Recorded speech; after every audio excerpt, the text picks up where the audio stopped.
All right, looks like we're live. Hey everyone, welcome to the Radical Democracy Podcast. I'm your host, Kamali Rose, and I am pretty excited to bring you some good news on the electoral politics front, where, as you can see from the title by now, Cori Bush from Missouri's 1st District has defeated Laci Clay Jr. in what is a pretty stunning comeback upset victory. The multiple major news outlets had actually already called the election for Laci Clay Jr. and then had to come back out and retract and apologize. And essentially, he had gotten a lot of the early mail-in and absentee ballot voting had come in his favor. But as the in-person, the day of votes started to roll in, Cori Bush really pulled ahead. And this was, I try to stay, temper my excitement in electoral politics as a leftist, but as a socialist, really. But this is a big one, and I've been a supporter of Cori Bush's going back to her 2018 run against Laci Clay Jr., where she lost by a narrow margin, actually, and has been on his radar for a while now. Cori Bush is a longtime Ferguson activist. She was out there in Ferguson. She's been pepper sprayed and rubber bulleted, and she's an OG, and I really love this one. This is up there with AOC, Jamal Bowman. This is right up there with those kind of wins. She is an instant member of the squad. Not my favorite term, trust me, but she is one of them. She was in that movie. If you caught it, I actually haven't watched it yet. Even though I did support it was a grassroots independent film team that did it, and it was like crowdsourced. So I think it's called Bringing Down the House or Knocking Down the House, with AOC, Cori Bush, Paula Jean Swearingen, and Amy Vilela from Nevada, who is another great. So these are, Cori Bush is a strong Medicare for all vote, strong Green New Deal vote, strong, $15 minimum wage tied to inflation. I remember when AOC won, she actually shamed MSNBC into bringing Cori Bush on back in 2018. And it helped propel Cori Bush even further, got her some national attention, mainstream attention that she hadn't garnered before necessarily, especially in the wake of that AOC upset victory. That was just something that sent shockwaves through the mainstream media. And so this was a fun one. This was an exciting one. So I'm just going to read quickly from this Intercept article. This is by Ryan Grimm, great author. If you're not already reading the Intercept, definitely do it. Great outlet, great left-wing news outlet. So it says, down goes Clay. Cori Bush knocks off half-century dynasty.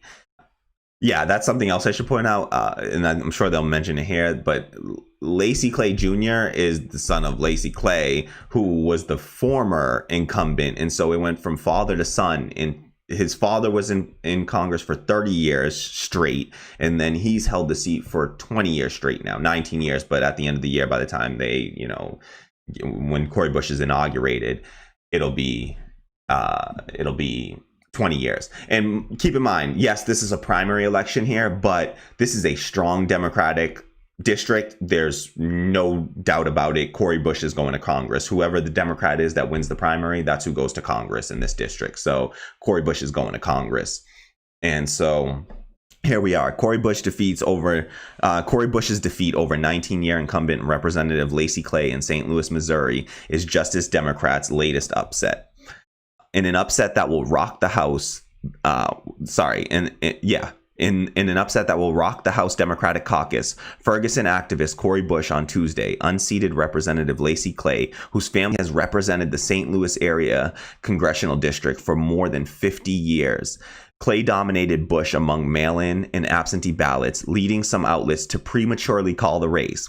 But Bush surged back with a commanding Election Day lead, narrowly topping Clay by 3 points when all were counted.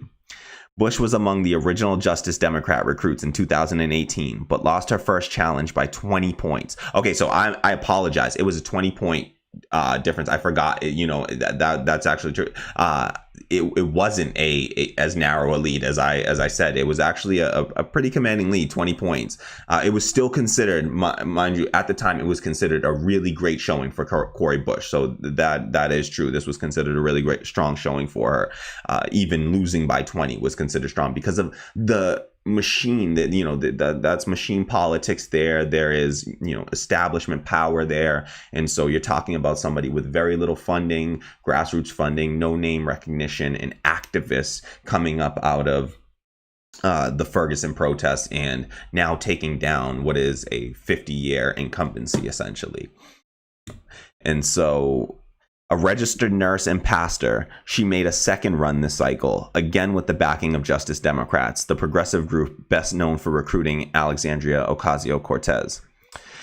It is historic that this year, of all the years, we are sending a Black, working class, single mother who's been fighting for Black lives since Ferguson all the way to the halls of Congress, Bush said in a victory speech. Yes, Cori. Dope.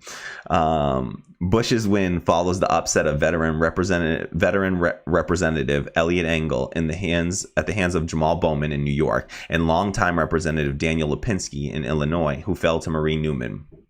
Justice Democrats also supported a challenge against Representative Henry Cuellar, who narrowly fended off Jessica Cisneros in Texas. You can see Cori Bush tweeting out here, "Not me, us." Yes, I love it. Yes, that's beautiful. Just to go a little further, because this is great. Ryan Grimm is awesome because he can really contextualize this stuff. He follows Democratic establishment and progressive politics very closely. He is a historian of the Democratic Party and can really, and he has a left-wing perspective and take on it. And so he's just a great resource when trying to contextualize these sort of victories. I actually got a tear in my eye right now. This is exciting. I know I'm a leftist, but these things excite me still. I still got a soft spot for some of these folks in electoral politics that are, strong. She's not a socialist. She's a social democrat, but a strong social democrat who is just clearly in what would be considered globally centrist, but in America, it is a strong left-wing candidate, all right? So if you're from my international audience, please don't make fun of me for being excited about centrism here, because I know this is global centrism. Globally, this is just centrist politics, social democracy. But here in America, this is considered radical left-wing stuff here. So yeah, just, giving every human being health care and believing that housing is a human right. She is a strong advocate for housing as a human right. Those things are considered just absolutely radical here. So this is where we are. All right, so Bush's win is monumental in a number of ways. So this is Ryan Grimm continuing. Unlike Bowman, she did not have the luxury of an opponent who fled his district and told a hot mic that he only wanted to speak at a Black Lives Matter rally because he had a primary to worry about. When Engel lost to Bowman, an anonymous Democrat argued to the New York Post that his loss was a fluke and tied to his race and his lack of energy in office. It doesn't show AOC's power. It shows that New York voters want demographic changes in the House. The Democrat was quoted saying, "They don't want old white guys who don't do anything. Not only old white guys, but old white guys who only work when they're up for re-election. People are punishing these kinds of lawmakers. If you're old, white, and lazy, you're going to get kicked out." So this is where it's important now. So Clay, however, is not old. He just turned 64, a decade younger than Engel, white or lazy. So he's not old, white, or lazy. Clay did Clay did not remotely take Bush for granted, launching a full-scale negative campaign to try to take her down, and has been focused on her as a threat since her loss to him in 2018. He is a fixture of the community, and he and his father, Bill Clay Sr., a civil rights activist and co-founder of the Congressional Black Caucus, have continuously held the seat since the 1960s. 1960s, folks, okay? This is crazy stuff, all right? This is like... these machines, you don't see. Oh, this is beautiful stuff. All right, so all right, so he goes on. I'll just keep going from Ryan Grimm's article here. It's too good. Clay's defeat is also ominous for incumbent Democrats, as he was hammered at home by an outside anti-monopoly group for his work with the financial industry to undo an Obama-era piece of Wall Street reform. The group, Fight Corporate Monopolies, spent $90,000 airing the attack ad, causing pain for Clay on the type of issue that rarely leaves the Beltway. It was doubly ominous given that it came from nowhere, and the new group, which had only previously spent against Massachusetts Rep. Richie Neal, does not disclose its donor. So that's that. Not a huge fan of that kind of stuff. I don't love dark money in politics. That doesn't excite me there, but it's good context to have, and that these things do have impact. It's a 3-point margin that she won by ultimately. So every little thing counts at that point. Every volunteer, every phone call that was made, every donation that was made, those things all did their part to propel her to victory. So if you donated, if you volunteered, if you shared an article or a tweet of hers, you contributed in some way to this win. So you should feel good right now.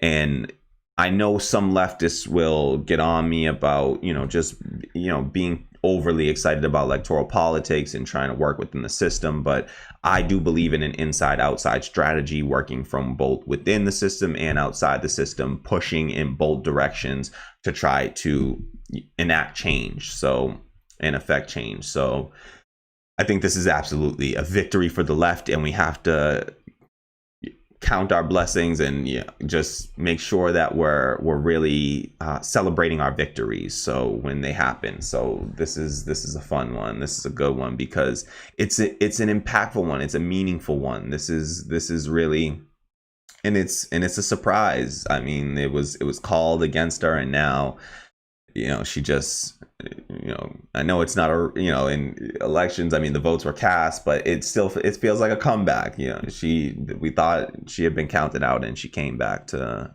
win it in the end. So let me just pop over. I'll just show you the live results. We have 100% of precincts reporting, but sometimes it'll say 100% of precincts reporting, but there will still be absentee ballots and some late ballots rolling in slowly. But at this point, it's not going to be 3% of the vote coming in. So this has been called now for Cori Bush now.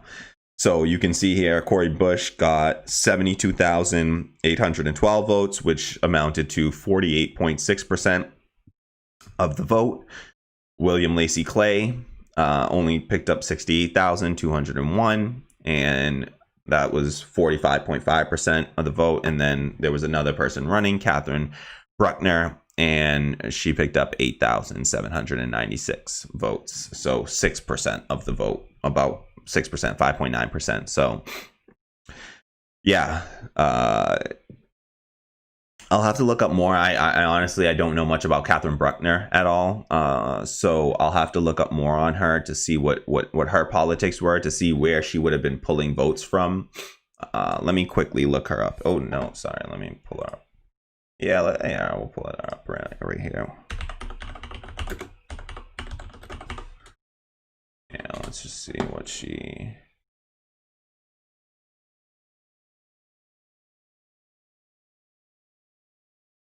give me your... Oh, come on. No. All right. I just want to see if I could pull up her candidate page and see what her issues were, but I'm not seeing her candidate page. She's kind of in the shadow. So all right, I'll do some research on Catherine Bruckner and try to figure out where she was pulling votes from to see if that would have been a positive impact for Cori Bush ultimately, or if she just kind of was a her own sort of candidate. and didn't really affect it. So another cool thing to note, this is another really important one and something that definitely should also be getting talked about, is that Missouri as a state also had a ballot initiative on Medicaid expansion, a Medicaid expansion amendment. So this is so I'll just read from it. Missouri voters are deciding whether to expand Medicaid eligibility under the Affordable Care Act, which could extend health coverage to as many as 217,000 low-income people. And they voted yes. So it won by about a 6% margin, 53 to 46.7. And yeah, now they will be expanding Medicaid. And so you can see even a place like Missouri, you know, they talk about like, oh, coastal elites. And no, we're talking about the Midwest and across the country. Progressive, when you poll people on the issues across the board, people are more progressive. People are more left wing on the issues in this country than what they identify as politically. And so it is no surprise to me that a Medicaid expansion passes.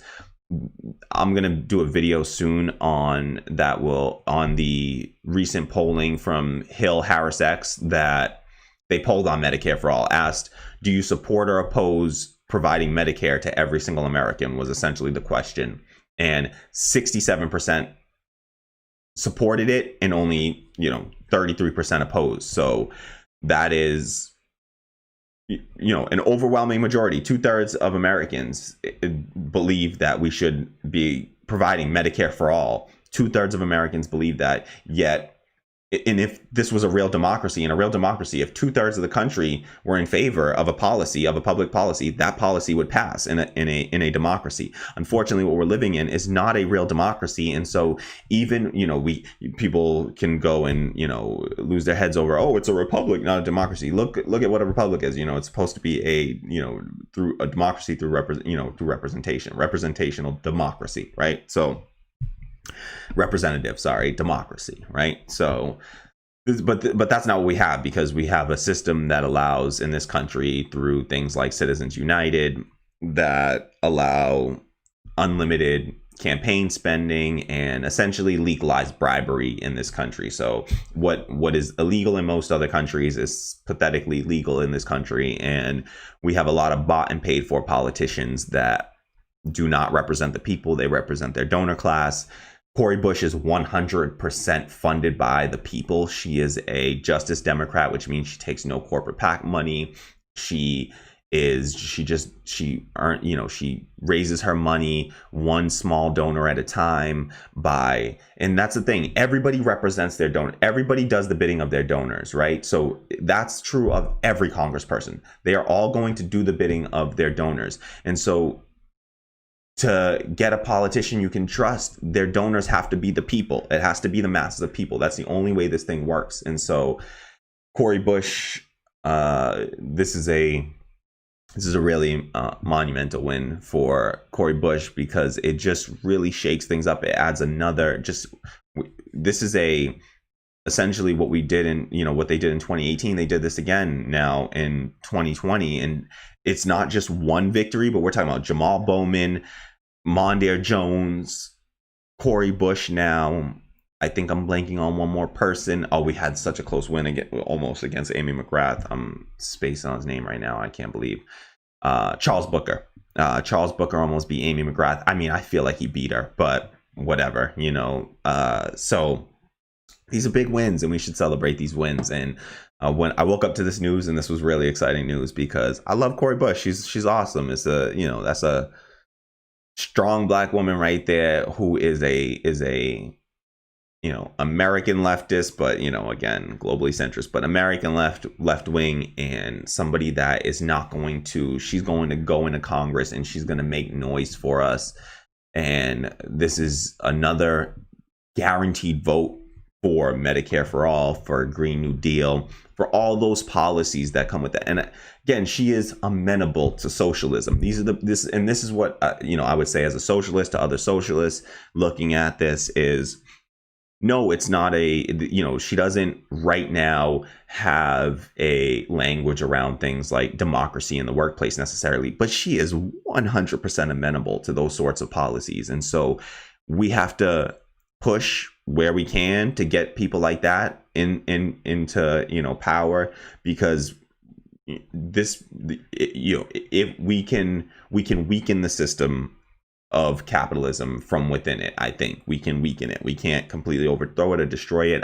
I think that we overthrow capitalism by doing what folks like Cooperation Jackson are doing, where it's democratic workplaces, building democracy in the workplace, one person, one vote on all major decisions. You teach people, you let people practice democracy where they spend the majority of their adult lives, where the majority of adults spend the majority of their lives, their waking lives, 8-10 hours a day in the workplace and traveling back and forth to work.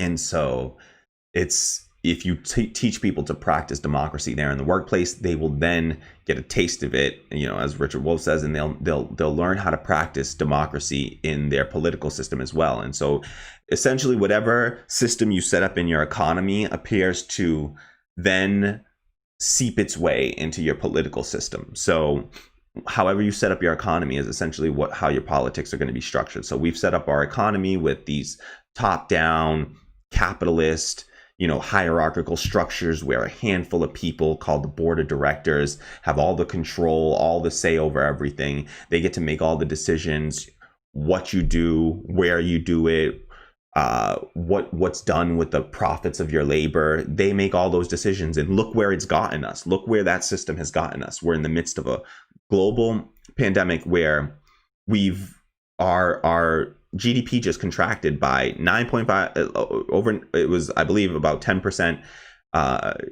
just quarter to quarter, but it annualized. If you annualize that, saying, okay, what happens if this continues? If this trend continues for an entire year, that's a 35% contraction, which is, this is annualized. This is the worst GDP contraction in the history of the United States, meaning that our economy has just shrunk. We're less output of the economy, less goods being bought, less services being rendered, less products being manufactured, essentially. And so we are, this was mass unemployment, 15% plus unemployment. Some people say the unofficial numbers were over 20%, nearing Great Depression levels of 25%.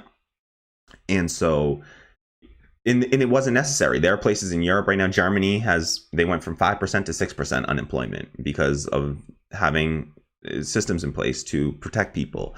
So this was an unavoidable situation, but a situation we're in nonetheless. And so, we got some comments here. It looks like Ben 2K is in the house. What's up, Ben? Glad to see you. Appreciate you being here. Let me just read these comments here. Ben 2K says, good for the left that she got in. Wasn't that election called for the other one already, or am I getting this wrong? You are absolutely correct, Ben. They called it for Laci Clay Jr. and then a bunch of folks, the decision desk, I think that's NBC's decision desk, had in a bunch of major outlets had to retract and come back out and apologize for calling the race too early. Laci Clay Jr. had gotten a lot of the mail-in votes, and absentee ballots had come in his favor. So the early vote was in his favor. But then as the day of vote started to roll in, it was so overwhelming in Cori Bush's favor that she roared back to this upset victory. And yeah, she is absolutely headed to Congress. So yeah, no, you're not wrong about that at all. They called it for Laci Clay Jr. And it was kind of a bummer when they did, but this was an awesome surprise here to wake up to. So really cool. Ben 2K also says, should have been Booker. Mitch will beat Amy, I'm sure. 100%. No question about it. Guaranteed. She's already down by 17 points right now. So if folks aren't familiar, Charles Booker was running against Amy McGrath in the Democratic primary for Kentucky's Senate race against Mitch McConnell.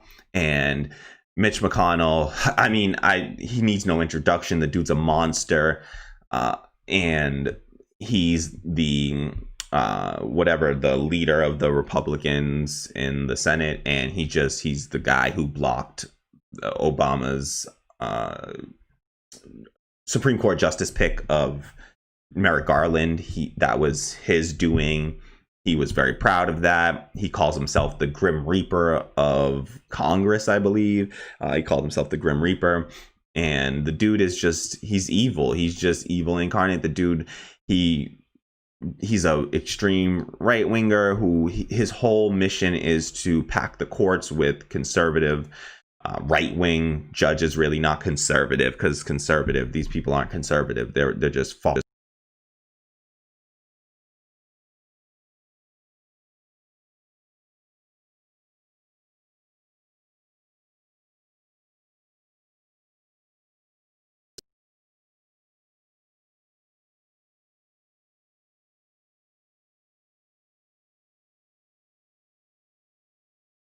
Oh, okay, we're back. Sorry about that. I'm so sorry, folks. Low technical difficulties there.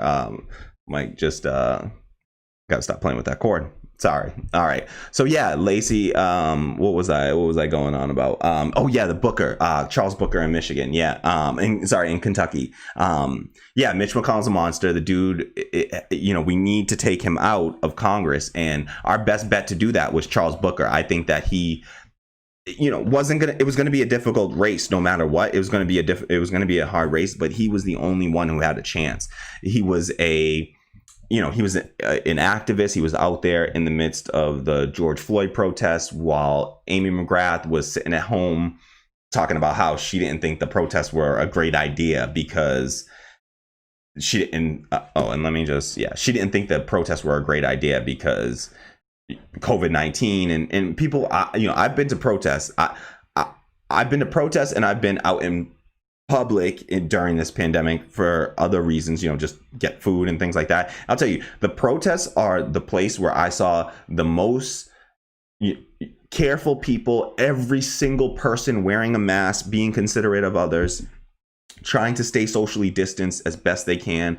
It's in open air. The thing is, for a protest, you're protesting in a situation where things aren't good, where things are gotten to the point where they're so bad that you have to go out in the streets and fight for change that way. And so you're under conditions where it's not like you can just say, oh, okay, for your safety, just everyone stay inside, because the problem was the issue was we're not safe already. We're not safe. Black folks aren't safe in this country. Every time we have an interaction with police, I've experienced that. Every black person in this country, pretty much, I don't care what your status is in life, you have to be of the highest class. Of course, there's a class dynamic there, but even when you're even when you reach a certain class, you see folks like that professor, I forget that went, Henry Louis Gates from Harvard, the professor that was like trying to get into his house and somebody called the cops on him. This is a Harvard professor, and dude ended up getting like slammed and arrested and assaulted by cops. And like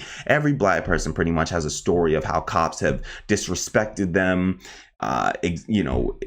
ended up, instead of like de-escalating a situation, they escalate everything. They push and prod and assault, harass. That's what cops are in this country. I strongly believe in the defund the police movement. I'm all about. I'm in favor of abolishing the police. But what does that mean? We can get into it. We can have a conversation about that. Obviously, I'm in favor of something like we got to have some system by which we handle folks like violent criminals, but we should handle it in a way that's based around rehabilitation instead of just punishment and penalizing people. It can't just be about that. It has to be about rehabilitation so that we can incorporate these people back into society. But in this country, we don't do that. That's why we have the highest recidivism rate in the entire world. Recidivism is when you leave jail, you're returning back, your odds of going back. So if you have a high recidivism rate, it means people are coming out of jail and then a lot of them are going back to jail. So that means something's not being done while they're there to deter them from coming back. And so in an effective way, it's just all about punishment and violence inside of these prison systems right now. And we can do better than that. So I don't believe that police need to be handling anything for nonviolent offenses, anything tied to drugs. Drugs should be decriminalized entirely. And so yeah, we could get into, I have a whole policy platform written out. I was thinking about running for Congress at one point. So, and maybe I'm not past it, but I'm just trying to fight for change in whatever way we can. And so, yeah, Mitch McConnell is terrible, and Amy McGrath is not going to beat him. And so she's literally running as Amy McGrath in Kentucky is running as a pro-Trump Democrat. Like, this is what are we talking about? And this is the problem with any old blue will do, these vote blue no matter who Democrats. Like, you can't vote blue no matter who. You have to have some sort of principles, right? You have to have some sort of principles. And so these people, and the Amy McGraths of the world, I'm not going to vote for a Democrat, and I'm not going to support a Democrat that's a pro-Trump Democrat. Like, we only have a limited amount of energy and money and resources to spend, essentially, and I'm not going to do that on on somebody that I don't believe in what they, I don't believe they'll be there to help me. They're going to be there to help donors and apparently help Trump with Amy McGrath. So we got another comment. Minali says, and I remember she said she would have considered Kavanaugh. Yes, that was Amy McGrath. That was the same Amy McGrath who said that she would have voted for Kavanaugh. Like, as if that's such a layup right there. Like, all you have to do is just say you wouldn't, like, just say you wouldn't. You're a Democrat, one. So, like, this dude is a far right winger, first off, but beyond being the far right winger, which is like, he's like anti-Roe v. Wade type, like, he is a far right winger. Right-wing extremist. You look, just do a quick search of him. They've written articles about this guy. But so not only is he a right-wing extremist, but he's also a rapist, as far as I'm concerned. For lawyer's sake, and so that I don't get sued, allegedly he's a rapist. The dude's a rapist, and we all saw what went down in those proceedings. And yeah, it's just like, and this woman, Amy McGrath, said that she would have voted in favor of this dude. So what's the point? These people, nobody's going to be excited in Kentucky to go out and vote for your standard fare. If you're a Republican, you're not going to vote for her when you have a more Republican in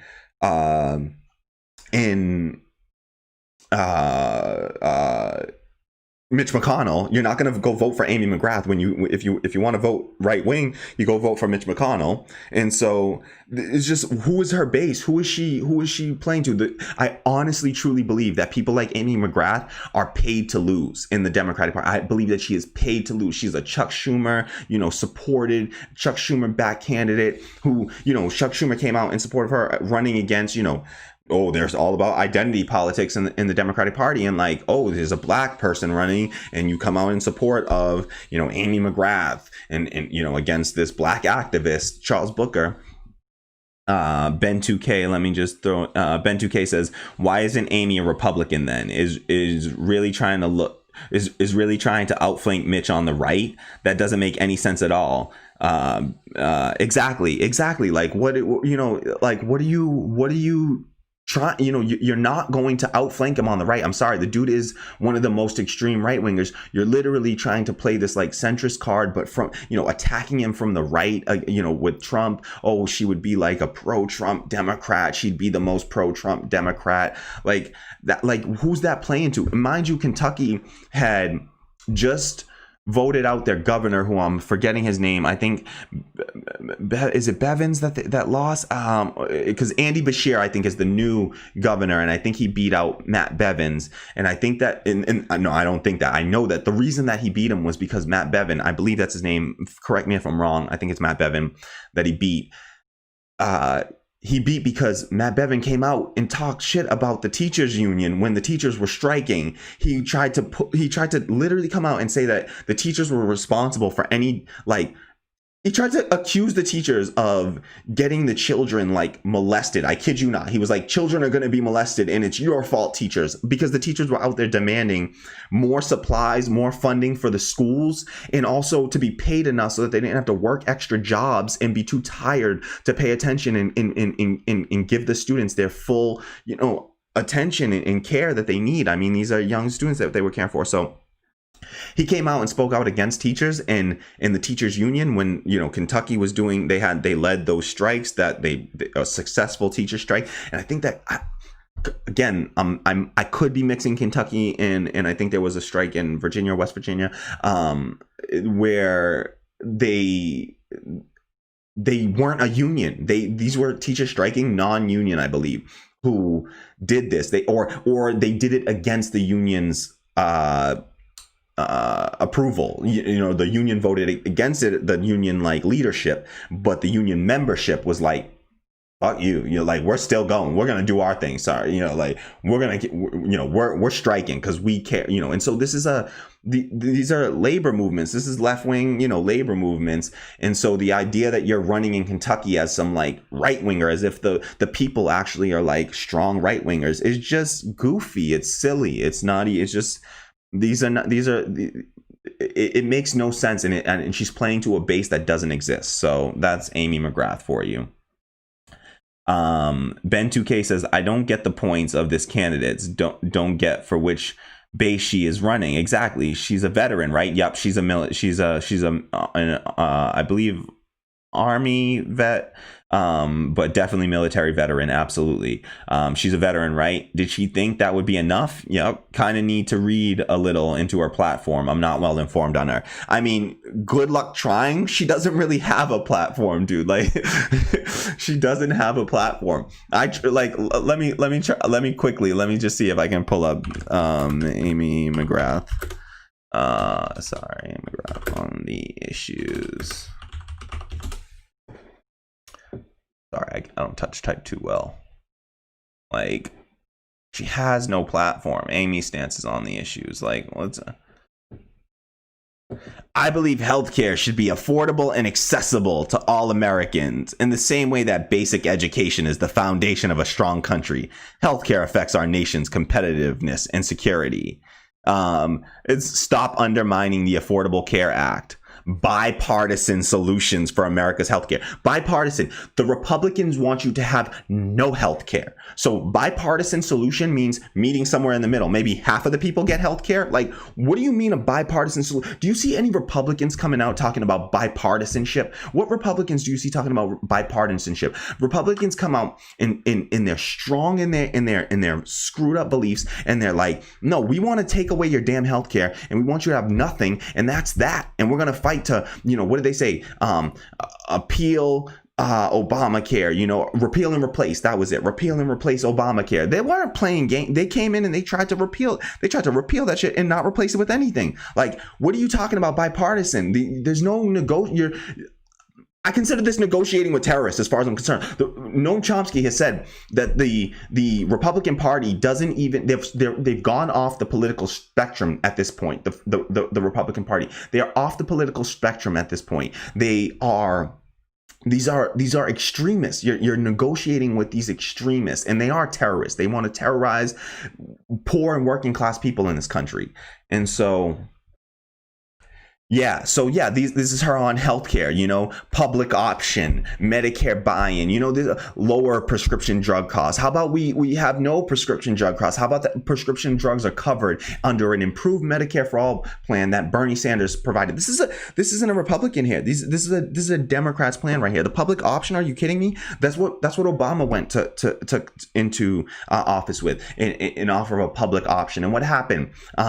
What's his stupid face? What's his name? I'm blanking on it right now. I can't believe I'm blanking on this dude's name right now. This dude completely shut it down. Jesus Christ. One congressman.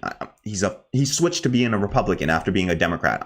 Can't believe I'm spacing on his name. If anybody remembers his name, let me know. Chip in to support Amy my ass.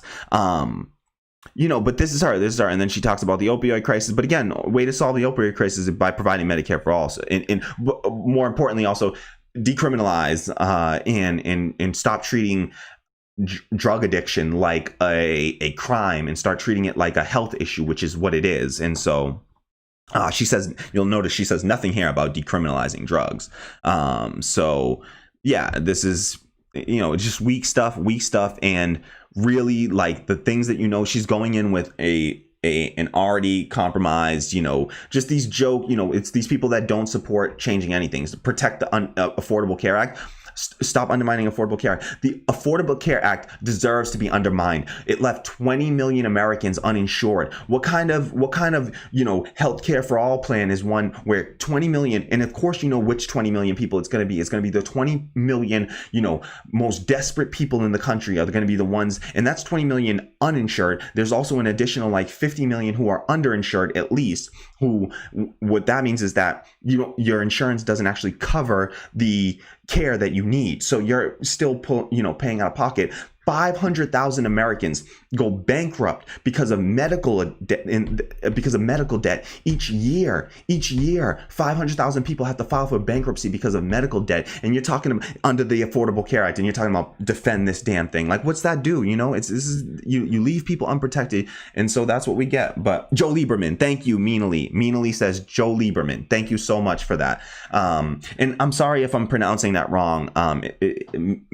Meanly, but thank you so much. Joe Lieberman was the congressperson who shut down the public option for Obamacare. So one Democrat, just a Democrat, just like Amy McGrath will be, just like what's that dude, what is wrong with me, Joe Manchin in West Virginia, who Paula Jean Swearengin is running against, or sorry, she's not running against him this year, she ran against him in 2018. I was a big supporter of hers. Unfortunately, she lost, but she's running again in 2020 against that. There's a woman who's the other senator for that state, so for West Virginia, and big supporter of Paula Jean Swearengin. If you aren't supporting her already, please go and do so. Throw her a few bucks if you can. Hopefully she could win. If she could, she would be another strong vote in the Senate, another strong Medicare for all vote, Green New Deal vote. So yeah, this is Amy McGrath, and these are the kinds of folks that these,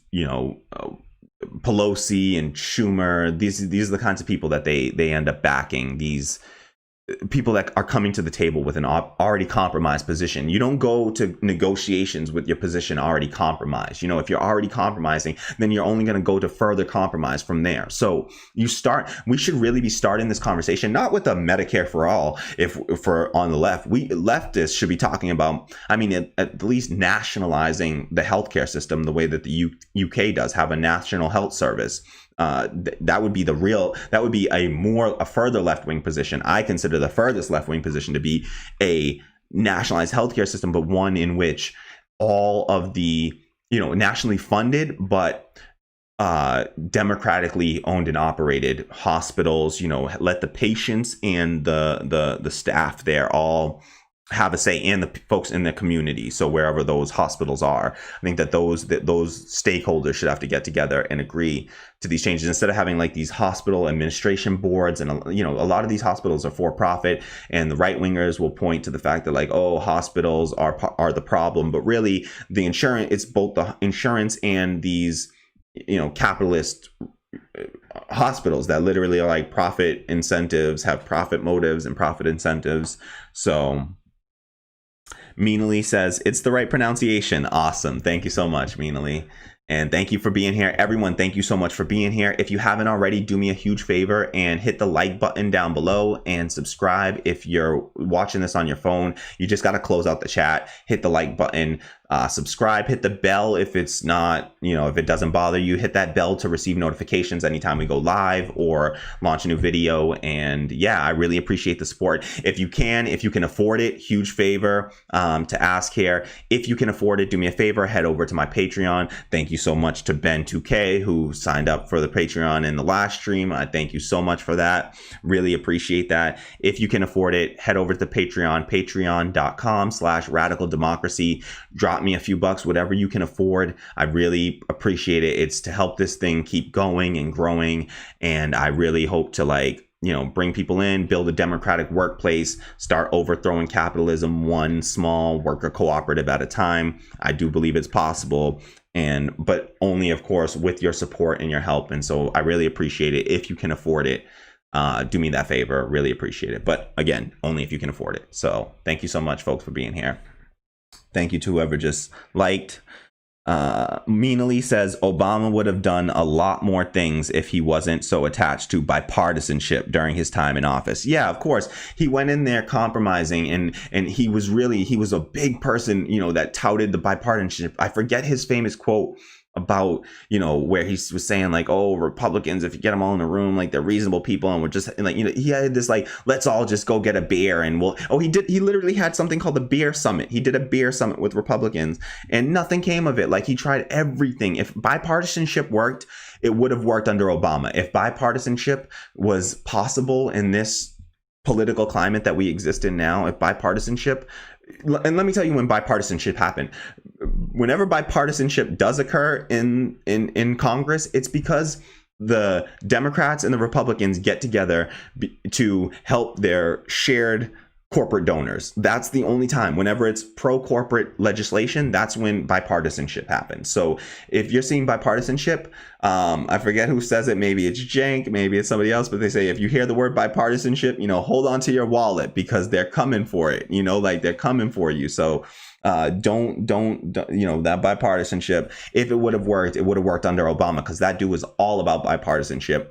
But let's be real, like they don't, that means these are all corporate backed, both Republicans and Democrats. And so where we could see some bipartisanship is like if you watch Rising, on the Hill's Rising with Crystal Ball and Sagar and Jetty, I think that's where you could see some bipartisanship that would actually work in favor of working class people. But it would be, under the veil of, the new right-wing populists, who I think is a very small contingency on the right, much smaller than left-wing populists who actually are about helping the masses of people. But that's my, I think that's where you see bipartisanship in the Congress right now, is just only when it's in favor of corporations. So let me get off of this thing so we don't gotta look at any more of Amy McGrath. Yeah, let's see.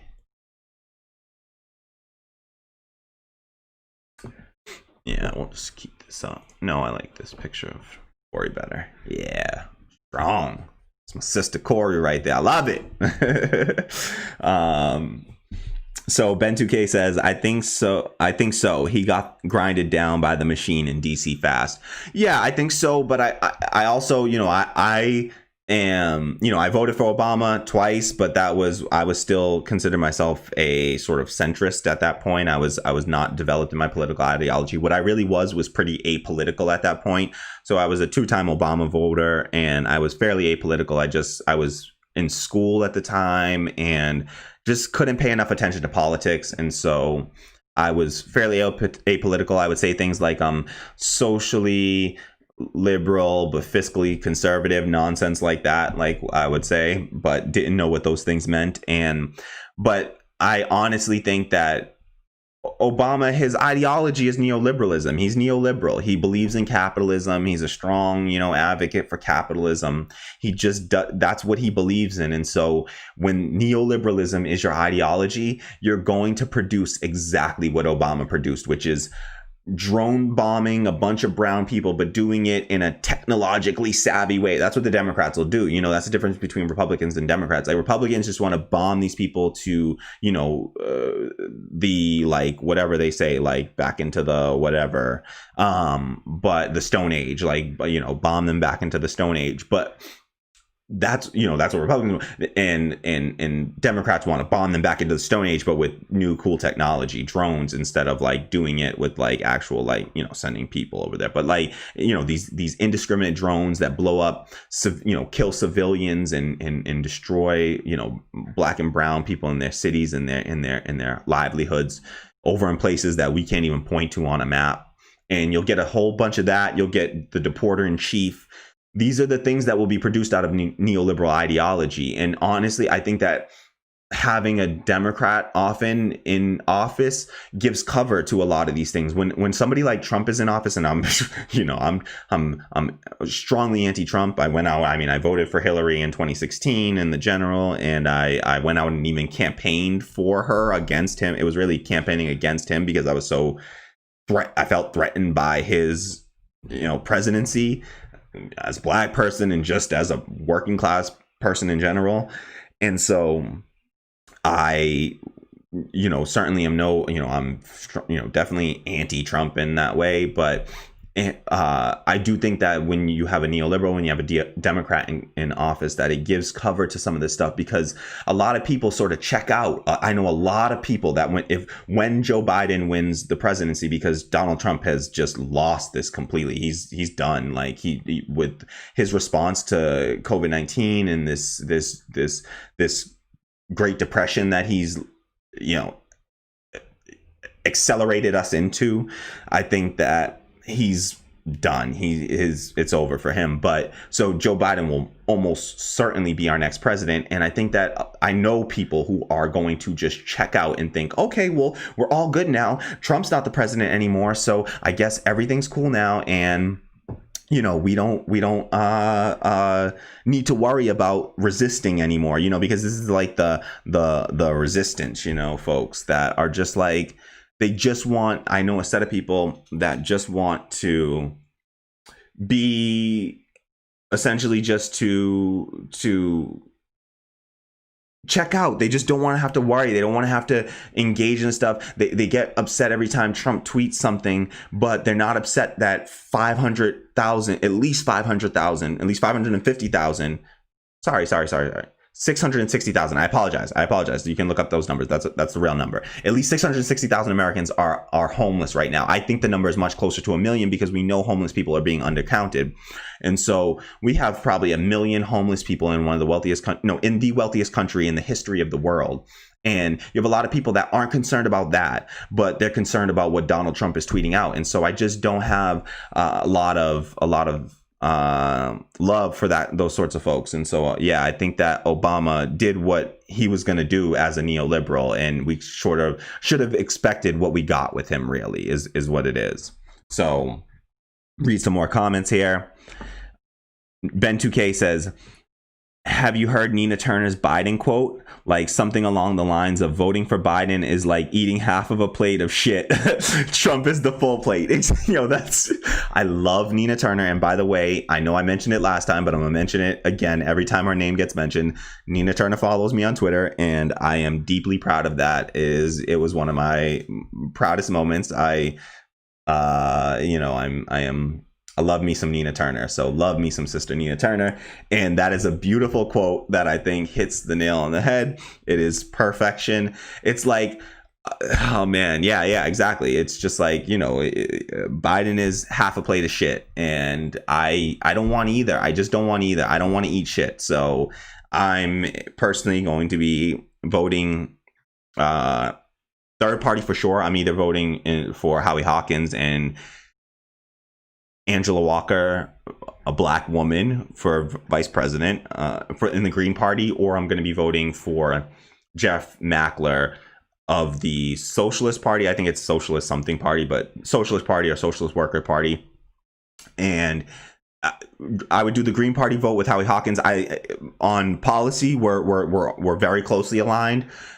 On policy and strategy, I'm much more closely aligned with Jeff Mackler, who's a socialist, and just, I believe but he's not just some like far out, leftist that doesn't, like they would like say like, you're not being pragmatic. No, he still says like any victory, even a small victory for the left is still a victory, and that we have to take whatever we can get. But he does believe in much strong, moving to a nationalized healthcare system. He believes in, supporting democracy in the workplace and work cooperatives, and he's really strong.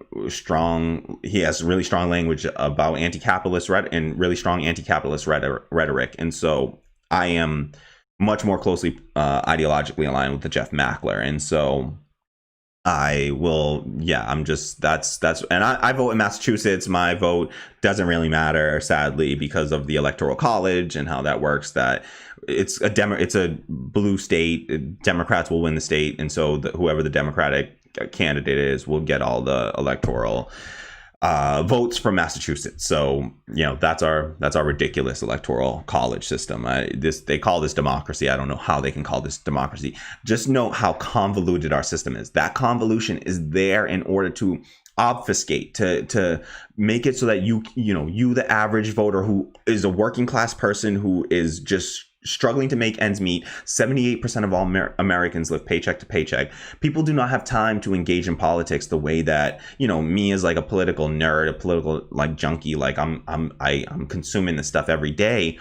But most people don't have the time for it. I know what it's like. I was one of those folks. And so I just know, most average folks just don't have the time to deal with this stuff. And so you can't be fully informed on this stuff in that way. And so, yeah, let me keep going through the comments here.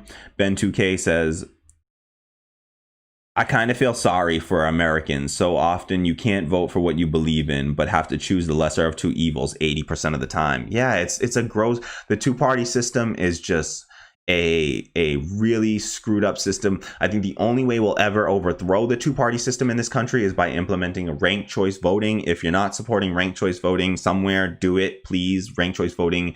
Try to, if look locally, if you're American, look locally, see if there's any kind of movement for ranked choice voting. We have an amendment that is going to be a ballot initiative in Massachusetts. So if you're in Massachusetts, please vote in favor of ranked choice voting in the next election. You should absolutely be supporting that. I'm going to do a video soon on like Massachusetts politics. Most of you probably won't be interested, but I'm going to do a video just on like how I'm going to be voting in the November elections here in Massachusetts.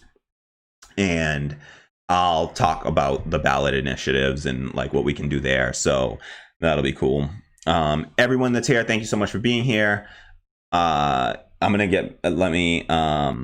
get back to that, but please do me a favor. If you haven't already, hit the like button below. I think it's like somewhere like right over here. If you're watching this on YouTube, hit that like button and subscribe to the channel. Hit the bell to receive notifications. If it's not too annoying for you, it will let you know whenever we go live or launch a new video. So really appreciate it. So yeah, I feel sorry for Americans too, even as an American, I feel sorry for us. It's a really terrible system. We could have a parliamentary style system, I think would be much better. Those clearly show that there's room for more parties. I do not belong in the same party as Joe Biden. I do not want to be there. I do not belong there. Nobody that I associate with closely belongs in a party with Joe Biden. AOC and Joe Biden shouldn't be in the same party. Bernie Sanders and Joe Biden shouldn't be in the same party. We need some distinction between that. And honestly, I probably wouldn't be in a party with Bernie if there was, if we had some better distinction. There would be a socialist party. And I don't think Bernie's a full-on socialist. I think he's a social democrat. He's not a socialist. He's not out here espousing strong anti-capitalist rhetoric. He does have some anti-capitalist rhetoric, but it's not strong. And it's not in the same way that I look. His socialism that he talks about is more of a, 20th century style sort of what they would call authoritarian socialism. But I don't even think he's trying to be authoritarian. It's more social democracy. That's why I don't even think it's socialism. It's just the socialism where you have really heavy government regulation on capitalism. So that's his form of socialism. Mine is democracy in the workplace, building democracy in the workplace and all of our institutions, our housing, anything that we consider like a human right. We should have democracy in those institutions. And so thank you so much to whoever just dropped me the next like. I really appreciate that. Also, if you can afford it, it goes a really long way. If you can afford it, please check out my Patreon. There's a link in the description box below. At the bottom of the description box below, there's a link to it. It's patreon.com/radicaldemocracy. And I will so greatly appreciate it if you're able to throw me a few bucks. It goes so far. This is you'll see we got $16 pledged so far. My goal is to get to $100 by the end of August. I don't know how reasonable that is, but that's my goal. I haven't announced that I'm even doing this to most people that I know. So hopefully I'll be able to pick up a lot of support from folks that know me and are close to me. I was just trying to kind of get it built up before I made the big announcement to the folks closest to me. But I appreciate your support. If you can afford it, it really goes a long way and it means a lot. And it'll keep this channel going and growing. So if you can afford to drop me a few bucks over on Patreon, patreon.com/radicaldemocracy. I got to keep begging you for money because it's the only way that I'm going to be able to keep doing this. Right now, I'm unemployed and I'm waiting to start school in the fall to finish up my degree that I never finished up because I've just been unemployed. I'm like, what am I going to do? And finding work is hard. And so I'm just like, I might as well get to school. So I'm going to be taking courses in the fall semester, and I'll still be doing the podcast throughout that, but things will get a little tighter. But just not having to work throughout it will help. And and my goal is to try to make this, get enough support by the end of the year that I won't have to go back to programming again and being in the tech industry, because it's a horrible, terrible place for leftists. So, all right, let me read some more comments. Let me get through some more of these comments. Ben2K says, hard enough to get people in Europe into politics, and we got like way more options party wise. Wow, that's wild. So I didn't. Yeah, that's cool to know. Like, I love having Ben in these chats, because we get a really cool, for folks that don't know, Ben's from Germany, so he's our German correspondent here on Radical Democracy. And so, yeah, it's always awesome talking to Ben and getting that perspective on European politics and German politics. If you don't follow along with German politics, it's totally understandable in America, because most Americans don't know that a world exists outside of America, sadly.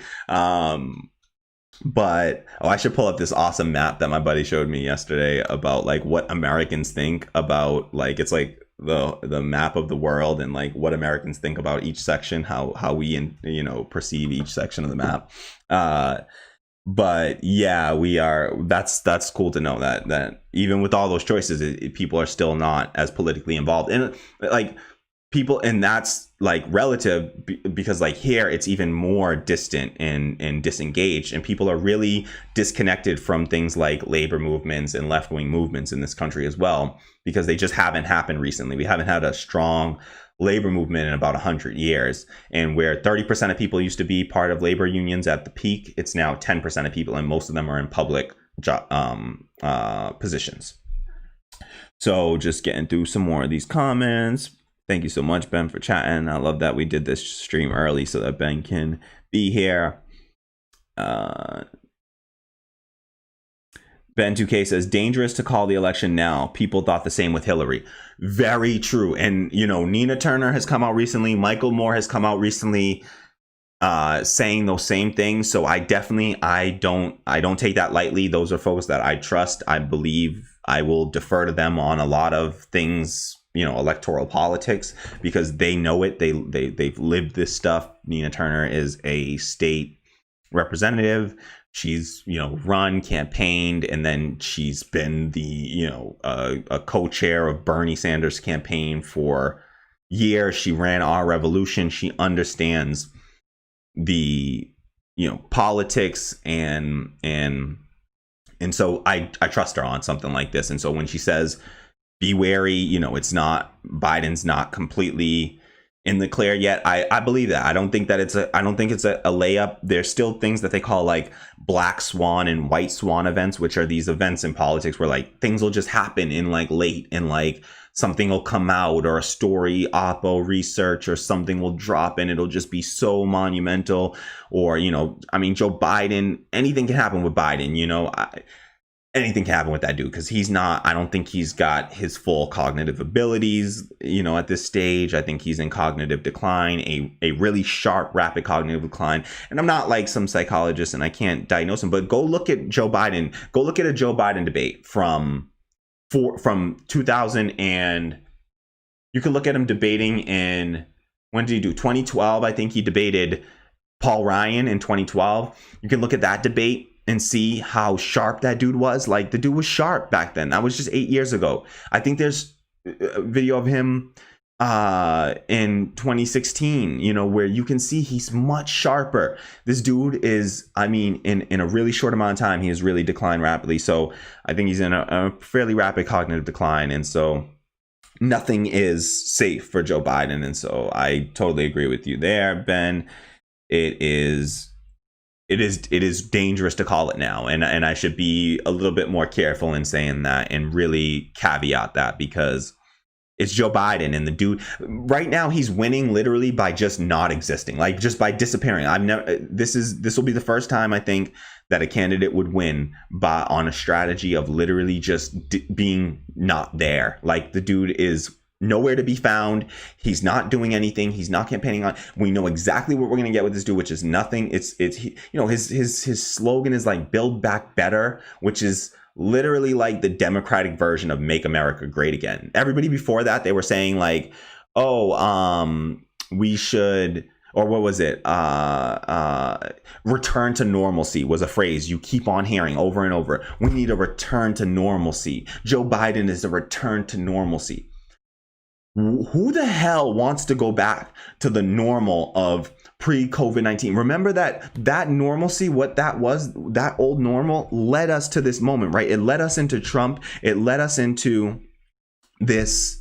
It led us into Trump. It led us into a pandemic where we had the worst response in the entire world, really. We're you can put us on par with folks like Brazil, who's run by a far right, a fascist. I mean, Jair Bolsonaro is a straight up, actual, true to life fascist. And so we're there like competing with fascists for how poorly we treat our people in our society. And so, I definitely think Ben's got a great point there. Great point. Thank you for bringing that up, Ben.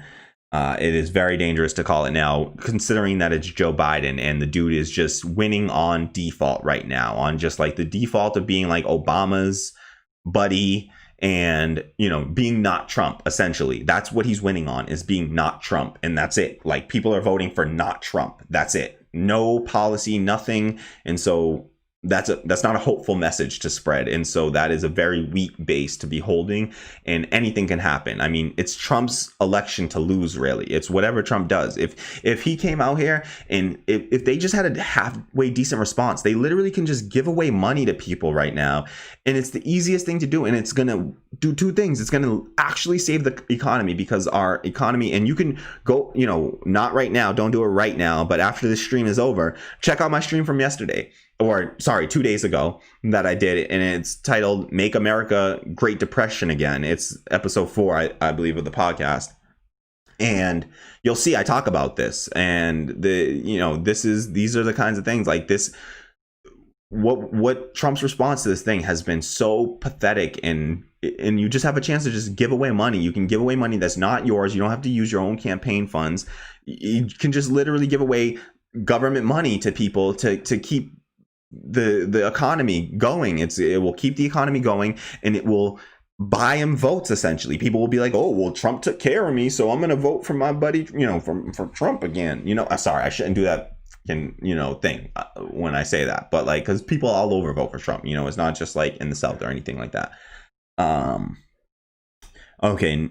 Ben says, in a swing state, I'd probably go for Biden, but if I lived in the U.S. my whole life and have to do this every time, I would check out of politics as well. Yeah, that's the thing, dude. I voted for Hillary. Like, I did that. I did that. I was a good soldier for the Democratic Party for my entire voting life, and that's what I was like. I'm a black person, so I just have to go do that pretty much, because it's like, oh, Democratic Party, black people. I mean, the other people want to destroy me, so I got to go vote for these people, right? But then you look and you try to, and once you actually have the time to dig in, which is a privilege, I admit it's a total privilege to be able to dig into this stuff and study politics in this way, is like, you realize that the Democratic Party is not in our favor. They are not there, for working class people. They used to be the party that was, at least nominally representing working class people, but that's dissipated. And now we have just two parties that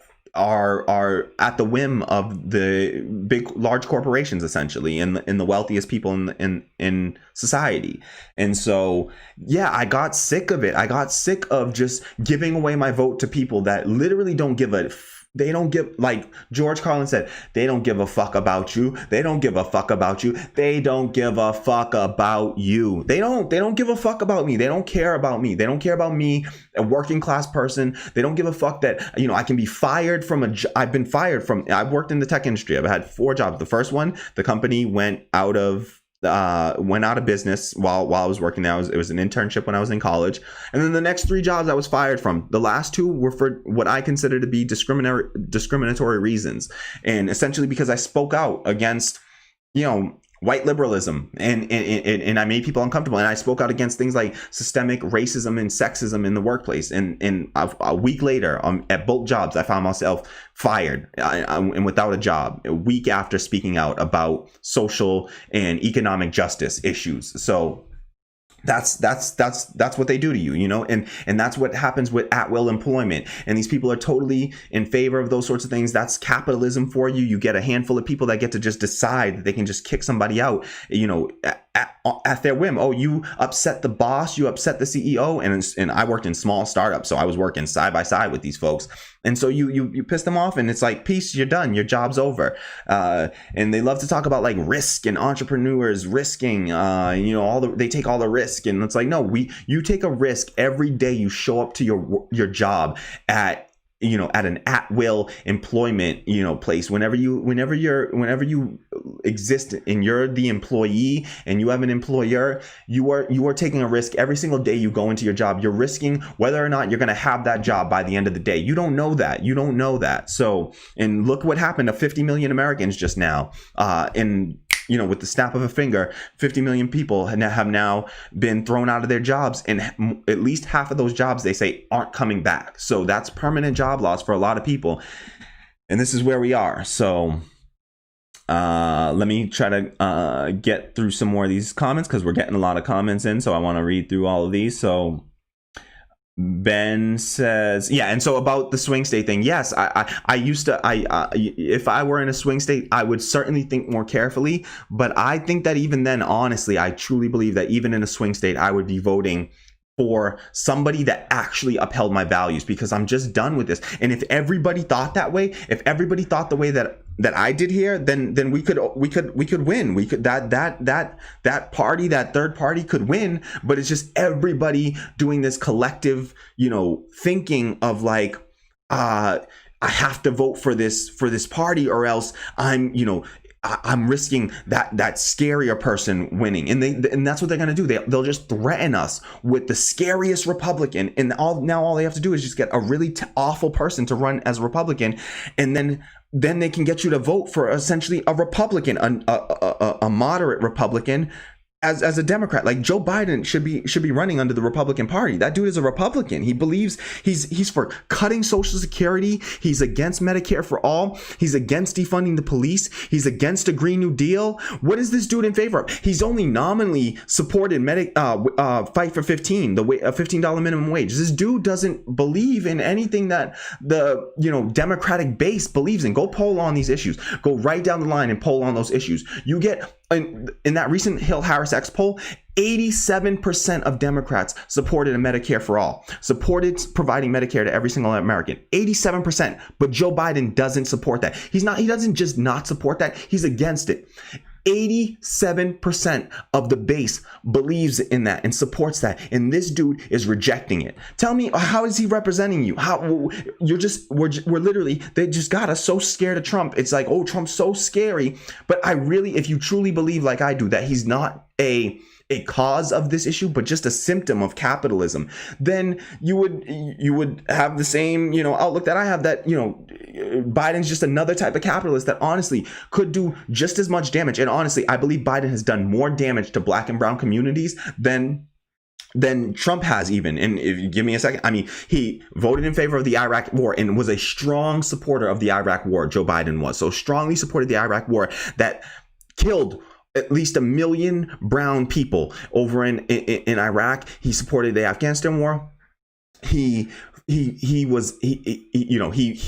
the charge on the 1994 crime bill that passed under Bill Clinton. So Democrats all working together to pass the 1994 crime bill that did things like did 3 strikes laws and mandatory minimums that have created the mass incarceration problem. And it was a way for them to implement to get slave labor. They wanted cheap labor, right? They had cheap labor building up this country, black bodies, cheap labor, free labor through slavery, right? And they wanted to continue that cheap labor. And so what do? They use that 13th Amendment, right? That says that, slavery is outlawed in America, except for, here, let me quickly pull up for you.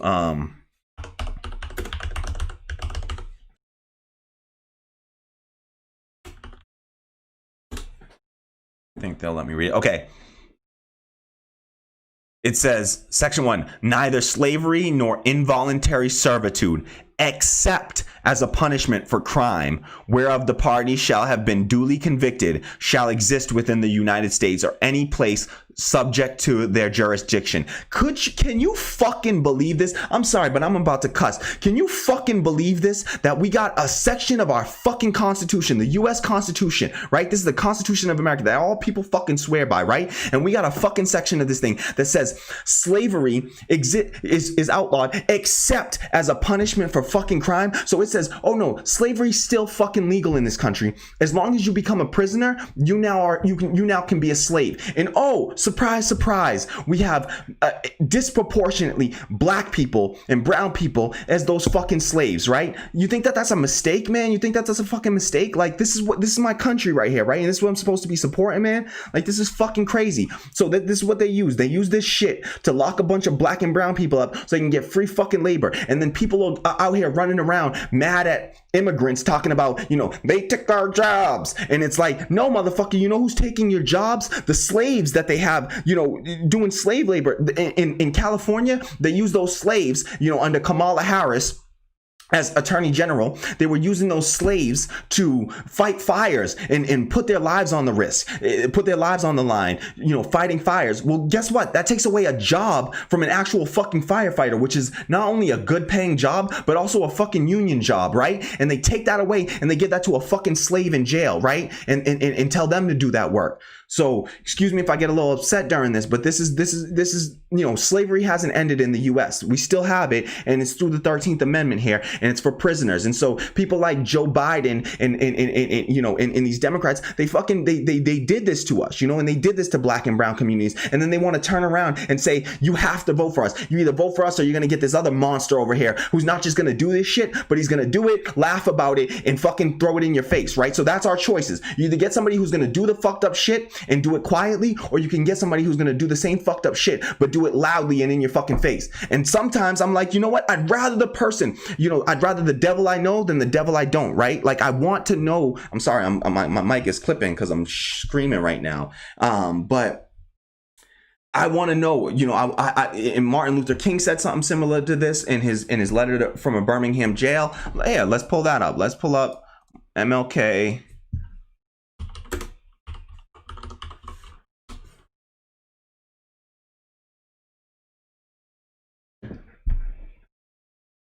All right, so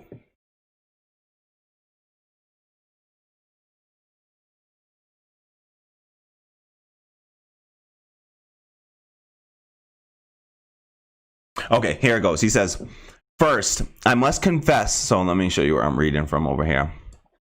First, I must confess that over the past few years, I have been gravely disappointed with the white moderate. I have almost reached the regrettable conclusion that the Negro's great stumbling block in his stride towards freedom is not the white citizens counselor or the Ku Klux Klaner, but the white moderate, who is more devoted to order than to justice, who prefers a negative peace, which is the absence of tension, to a positive peace, which is the presence of justice, who constantly says, I agree with you in the goal you seek, but I cannot agree with your methods of direct action, who paternalistically believes he can set the timetable for another man's freedom, who lives by a mythical concept of time, and who constantly advises the Negro to wait for a more convenient season.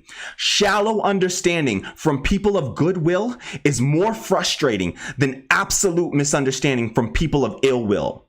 Lukewarm acceptance is much more bewildering than outright rejection. Okay, so what is he saying there is that I'd rather have these people that, it's much more bewildering. It's hard to cope with this idea of this lukewarm acceptance, versus just these Republicans and these right wingers who are just like, no, fuck you, and I'll wear it on my sleeve, and I'll let you know that I'm overtly racist, and I'm not gonna hide it from you and sneak it in and do all these fucked up policies that are going to damage your communities. Well, that's what Biden is. And I get really fucking angry when people sit there and tell me that I got to go vote for Biden because if I don't vote for Biden, I'm voting for Trump. And that kind of bullshit just gets me riled up. So don't play those. Somebody want to drop a comment like that in these comments, you'll get me going, like, I'm sorry, y'all. I'm sorry to yell and stuff, but this stuff gets me riled up, because this is what we're told over and over again with this voting for the lesser of two evils bullshit. There's still two evil. They're still both evil. So why the fuck? And it completely ignores the fact that there's a third non-evil, and let's not play that game. And there was Bernie Sanders in the damn primary, who I was out there campaigning for,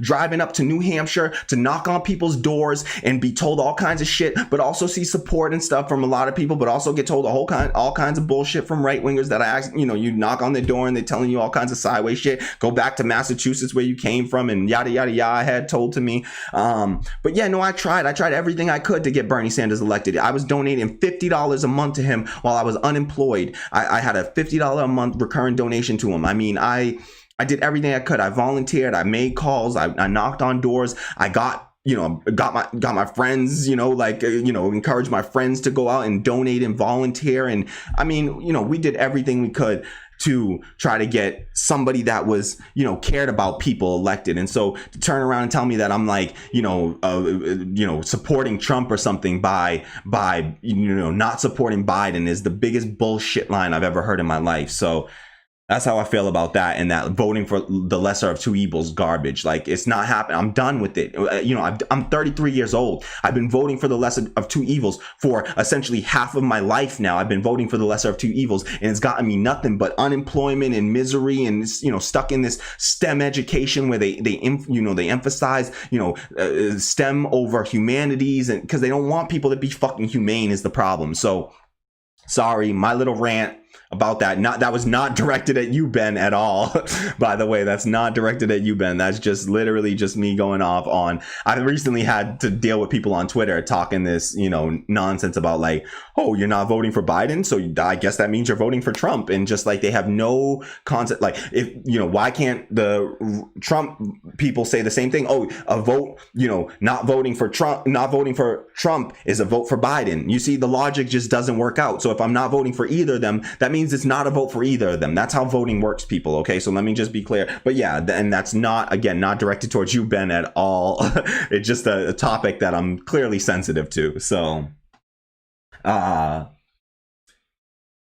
Ben says, I feel kind of bad spamming the chat. Talk, guys. Thank you, Ben. Good encouragement. I love Ben. See, that's my EU correspondent there. I love it. Elijah, Elijah 7987 says he used to be. So I think that's in response to, I'm not sure exactly what that's in response to. Please let me know what you say that's in response to. I'm going to jump way ahead real quick, but then I'm going to go back. I just saw that Carlos Jeffers just dropped a comment saying another squad member. Yes, Carlos, another squad member is beautiful. She's an instant, just an instant member of the squad. I don't love the term the squad, but I love who they are. I love Ilhan Omar and Rashida Tlaib, and AOC is amazing.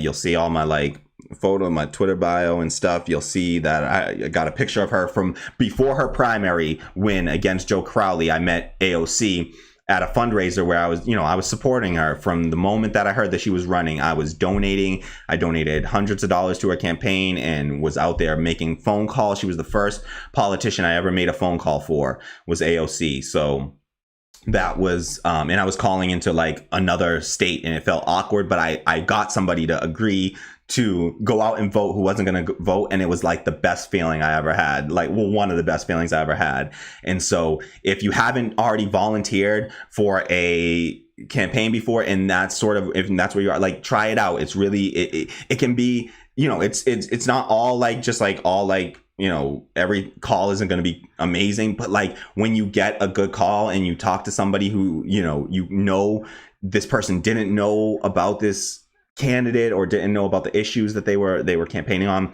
and you can inform them and get them excited to go vote for somebody that's going to really help them, it's a good feeling. And yeah, electoral politics has those sort of little instant gratification kind of things sometimes. So it's something that I do, I wish it was more effective, to be honest. It can be, but it's slow. It can be effective, but it's a slow moving process. So it can be just a little draining at times, but definitely also very encouraging, and just to be out there and talking to your neighbors or talking to whoever, knocking on doors and making calls. It can be really, really fun. So going back in the chat, someone says he used to be, and then Ben 2K says Bernie. Ben 2K says, ha, I like that title. Probably don't deserve it. You definitely deserve it. All right. You're my EU correspondent. Mina Lee says, I really don't understand why a lot of these Democrats are not all forcefully for Medicare for all. It is very popular nationwide. Like, I'll tell you why. I understand perfectly, and it's really sad and frustrating to know, but it's because a lot of those Democrats are not elected because they have, mass, grassroots support. It's not because it's because they have very large donors to their campaign that can essentially buy elections through just flooding the airwaves and lawn signs. After a while, I used to vote this way. I swear, I'm not even kidding you. I would see who had the most lawn signs around and who had the most supporters and stuff, and then I would go into the booth and I would be like, oh, I recognize that name. I've seen that name a lot around me. That must mean that they're a good candidate because I see a lot of people supporting them. Or I see a lot of signs or heard a lot of ads about them. Not really seen a lot of people supporting them, but I've seen a lot of signs or I've heard a lot of ads about them. And so I would go vote for that person. And so it wasn't based on the policies or anything like that.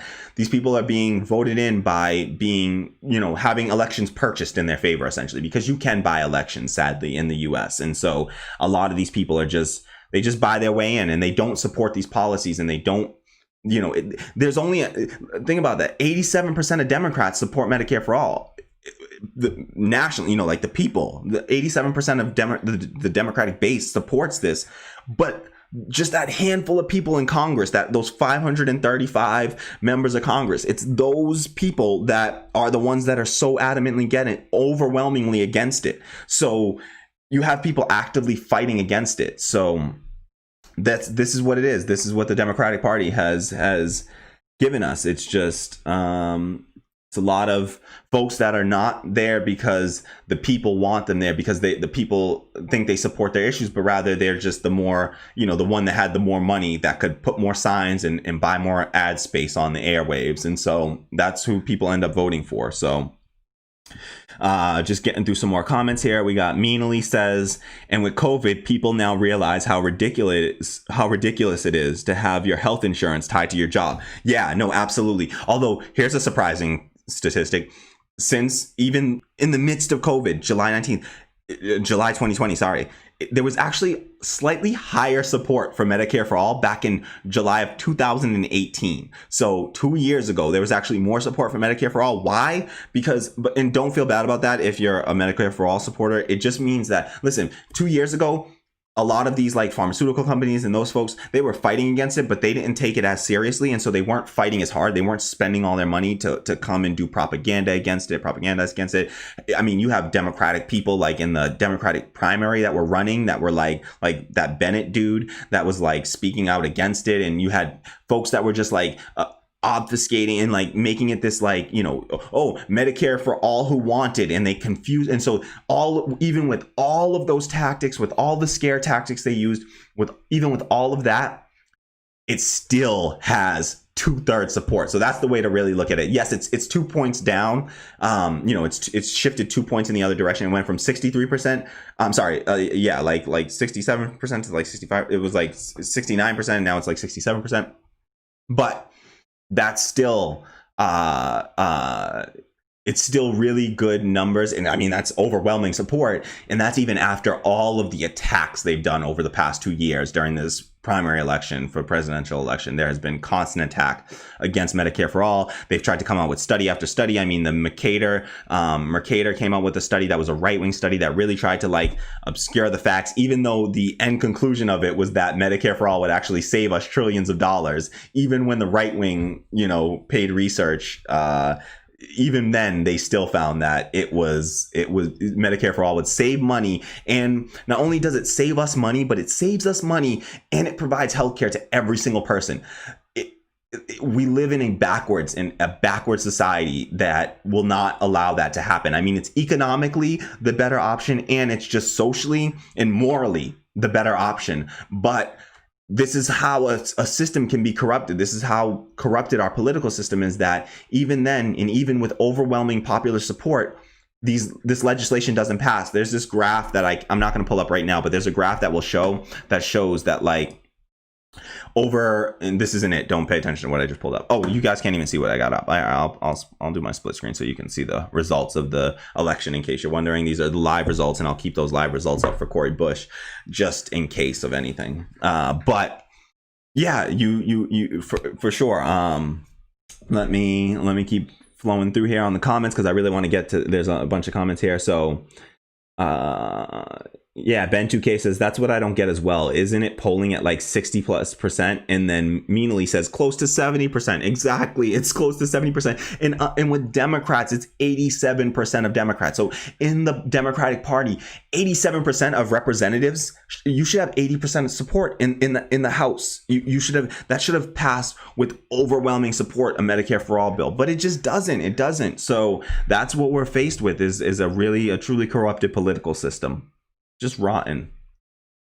Ben 2K says, with both with both Republican and Dems together, or just Dems? So close to 70% with Republicans and Dems together. Republicans, Democrats, and Independents all together nationally. Republicans, Democrats, and Independents. 67%. I should pull it up, but 67%. Let me see if I can just pull.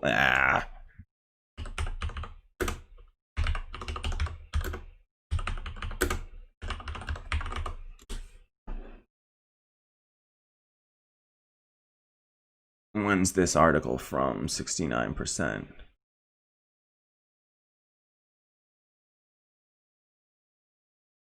Okay, this is from back in April. Unfortunately, this was April 24th, but this was 69% back in April. It's now at 67%. It's dropped a tiny bit since then, which is weird because we're in the middle of a pandemic, and they did another poll that said, due to the pandemic, are you more likely or less likely to support Medicare for all? And people came out and said, well, I'm more likely to support it because of the pandemic going on. So, I mean, and it's absolutely clear. We had a pandemic that threw 50 million people out of their jobs and over 30 million people off of their healthcare. And mind you, those people have dependents on that healthcare. So they think it was about 50 million Americans who were that were impacted by that, who lost health insurance in the middle of a global pandemic. If that's not a backward system that makes no sense to you, then I don't know what is. Like, it couldn't be any clearer. So, right. So Ben 2K says, prison system as well. How can something like that can be for profit? I mean, why exactly? Why do we have for-profit prison systems? You put the profit motive in anything, and literally what happened, you had lobbyists come in that would come in and lobby for stronger criminal legislation. So they would criminalize things and try to criminalize more behavior. Why? Because it is profitable for them. Of course, they have an incentive there to create more laws that are more punishing, mandatory minimums, keep the people in jail as long as possible, get more bodies in jail and keep them there as long as possible. So the incentive is all there. And now what's happening, and you'll see that a lot of the incentive has moved now to doing not imprisoning people, but turning your home into a prison by doing like those like ankle bracelets, and they let you stay at home. So they want to offput some of the costs, right? And this is just capitalism, capitalism going capitalism, right? And it's like, we're gonna offset the cost of like having to house you because we don't have the facilities anymore. So we'll just jail you in your own home, and then we can make money off of all of the technology that you need to track people and stuff. So now there's all this tracking software and stuff that they're building to now track people that are on these ankle bracelets and things like that. And now there's a big push from lobbyists to lobby for those because they put the incentive there. They put a profit motive there, and it's gross. It's disgusting. They should absolutely abolish all for-profit prisons. Immediately should be abolished. And the only chance we had for things like that was under a Bernie Sanders presidency, or just by overthrowing this damn system and building these things up from within. If we can build democratic institutions, we can do what they did in Mondragon. And I mean, Mondragon started as a 5-person worker cooperative making, I forget what product they were making, some small product, and then it's now grown into over 100,000 people, and they're like the 4th largest business in Spain, and they have their own university and their own bank, and you can set your own laws at that point. They have their own city essentially in the Basque region of Spain. and they essentially have built their own city, and you can then democratically do things like vote on things like policing and what kind of policing you want in your community and those sorts of things. In America, black people are both over policed and under policed. They over police us in the sense of stop and frisk, broken windows policies, and then they under police us in the sense of like not investigating crimes against like black folks and brown folks and indigenous folks. They don't investigate those crimes, and they those just become largely ignored. As black trans women, they don't investigate these crimes seriously. And so we've both over policed and under policed in this country. They've managed to pull off somehow. So Meanly says Republicans and Dems. Yes, exactly. Yep. And independents. Exactly, Meanly. Thank you. Meanly's Meanly's my new statistics correspondent, because Meanly is dropping some knowledge too. And I appreciate that. Thank you for following up on that and providing that info there for folks. So yes, it is Republicans, Democrats, and independents all together. So Ben 2K says, okay, what the fuck? Who can Biden be against? How can Biden be against it then? Exactly. It's just like, he is who he is, and he's stuck in his ways, and there's no convincing him otherwise. And they can do all these different, what do they do? Task forces that Bernie Sanders agreed to. That stuff ain't doing nothing. Kyle Kalinske from Secular Talk, great show. Check it out if you don't already watch, which I'm sure you do. He talked about it and was saying that what he would have liked to see was two things. Either Biden agrees to make Nina Turner his vice president, which I would have then voted for him if he made Nina Turner his vice president. Why? Because Biden's vice president will most likely be the next Democratic nominee in 2024. It is almost a guarantee that whoever Biden picks as his vice president is highly likely to be the next Democratic nominee. So if it were Nina Turner, we would at least have an actual, progressive woman in place to take up that mantle. Now we're just going to get the most corporatist. I mean, he's selecting from a bunch of cops, playing identity politics with this, I'm going to pick a woman or I'm going to pick a black woman. Listen, when they do that and they play identity politics, do not fall for it. If that intrigues you in any way. I fell for it with Obama. I thought, I'm voting for the first black president. Isn't that great? And then I just checked out, was we got a black president. Peace. I'm all set. I don't care about what he does. And I didn't pay attention when he was drone bombing. I didn't speak out against him. And there's a great Lupe Fiasco line where he's in his song Words I Never Said, I believe, he's like, Limbaugh is a racist, Glenn Beck is a racist, Gaza Strip was getting bombed, Obama didn't say shit. That's why I ain't vote for him. Next one either. I'm a part of the problem. My problem is I'm peaceful and I believe in the people. And that is a beautiful Lupe line right there. And he just said it, Gaza Strip was getting bombed. Obama didn't say shit, and then he don't care when Palestinians, lives are being destroyed by, Israeli apartheid state. He's not speaking out, and I wasn't paying attention to that stuff when I should have been, because I now have an internationalist, socialist perspective where, every human life is as valuable as the next. And we have to operate on that paradigm. And so let me read some more of these comments.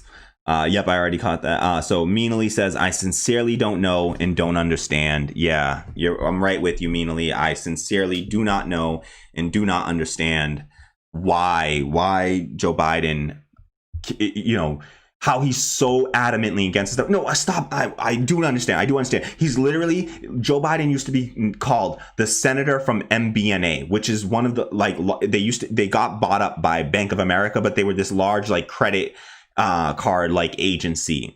And so he used to be called the senator from MBNA. He's from Delaware, and Delaware, mind you, is the corporate state. I started I've started a company before. I started in out of college. I won my university's business launch competition, and they helped me start a company. So they put me in touch with corporate lawyers, and without, just understanding anything, much about economics, they put me in touch with these corporate lawyers, and they had us incorporate a business. And the way that we incorporated our business was as a S corporation, and we incorporated in Delaware. Even though we live in Massachusetts, and I've never been to Delaware, and I have no reason to go to Delaware, and I have no business in Delaware. Well, literally, I had a business in Delaware, but I had no personal business in Delaware.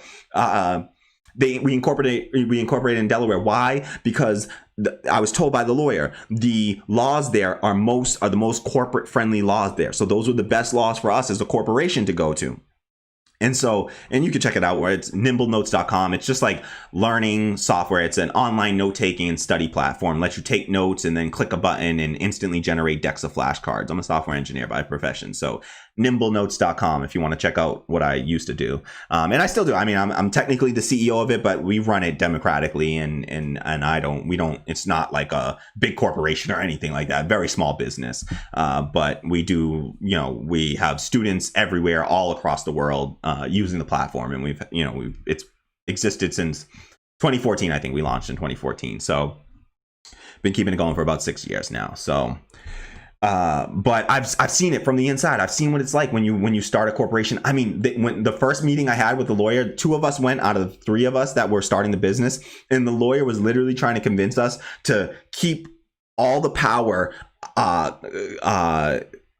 in the hands of just the 2 of us, and to push the other third one out, because they were telling us, listen, you want as few people there as possible to control this. You need as few people as possible, because the more people you get, the less control you're going to have over the direction of this company. So you really want to keep your circle as tight as possible, as small. And they were trying to get us to push the third one out, essentially, and like keep them out of the business. So this is what they do, and you don't know any better, so you're just listening to these people like they're like lawyers. Luckily, we didn't do that, but like they were trying to convince us that that's what they're like. And why you incorporate in Delaware is because, again, just the laws are the most corporate friendly. They allow people to anonymously invest in the corporation, so you can have like dark money flowing into your corporation. So that's all legal through Delaware, and all the laws are like adjudicated by like not by juries, but by judges, and the judges are all, in the pockets of corporations. They not necessarily, but they're just like not necessarily through bribery, but just through ideology. They believe in this neoliberal, capitalist ideology. Let corporations just run free and do whatever they want,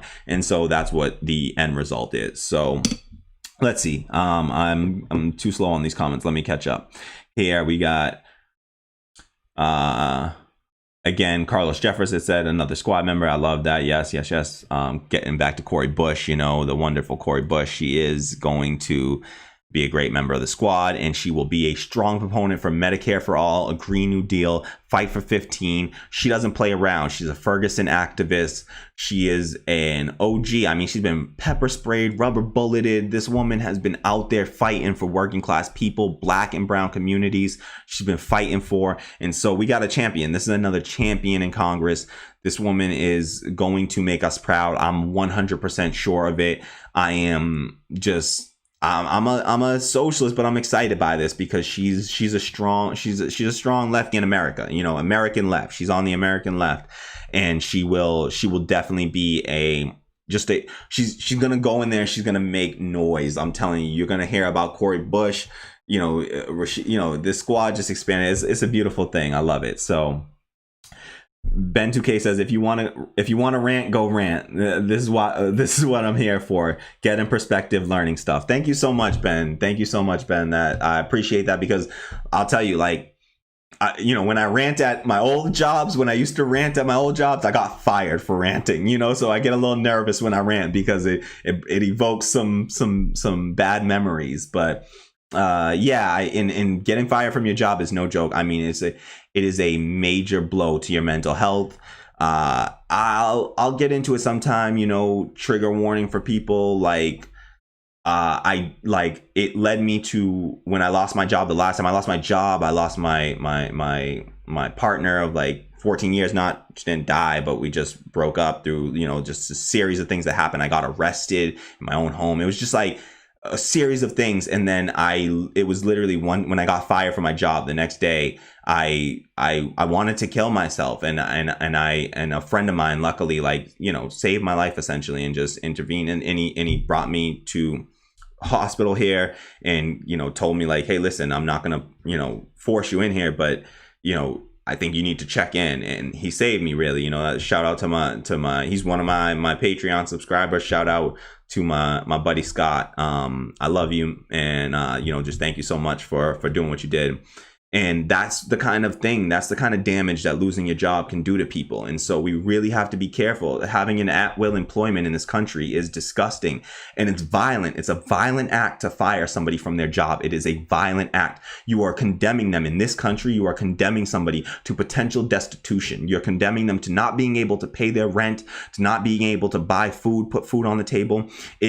When you lose your job, because of the capitalist system, we tie our value and our worth to our jobs. And so when you lose your job, you feel worthless. You can oftentimes feel worthless. And I did. I felt worthless. I felt like a loser. I was ashamed.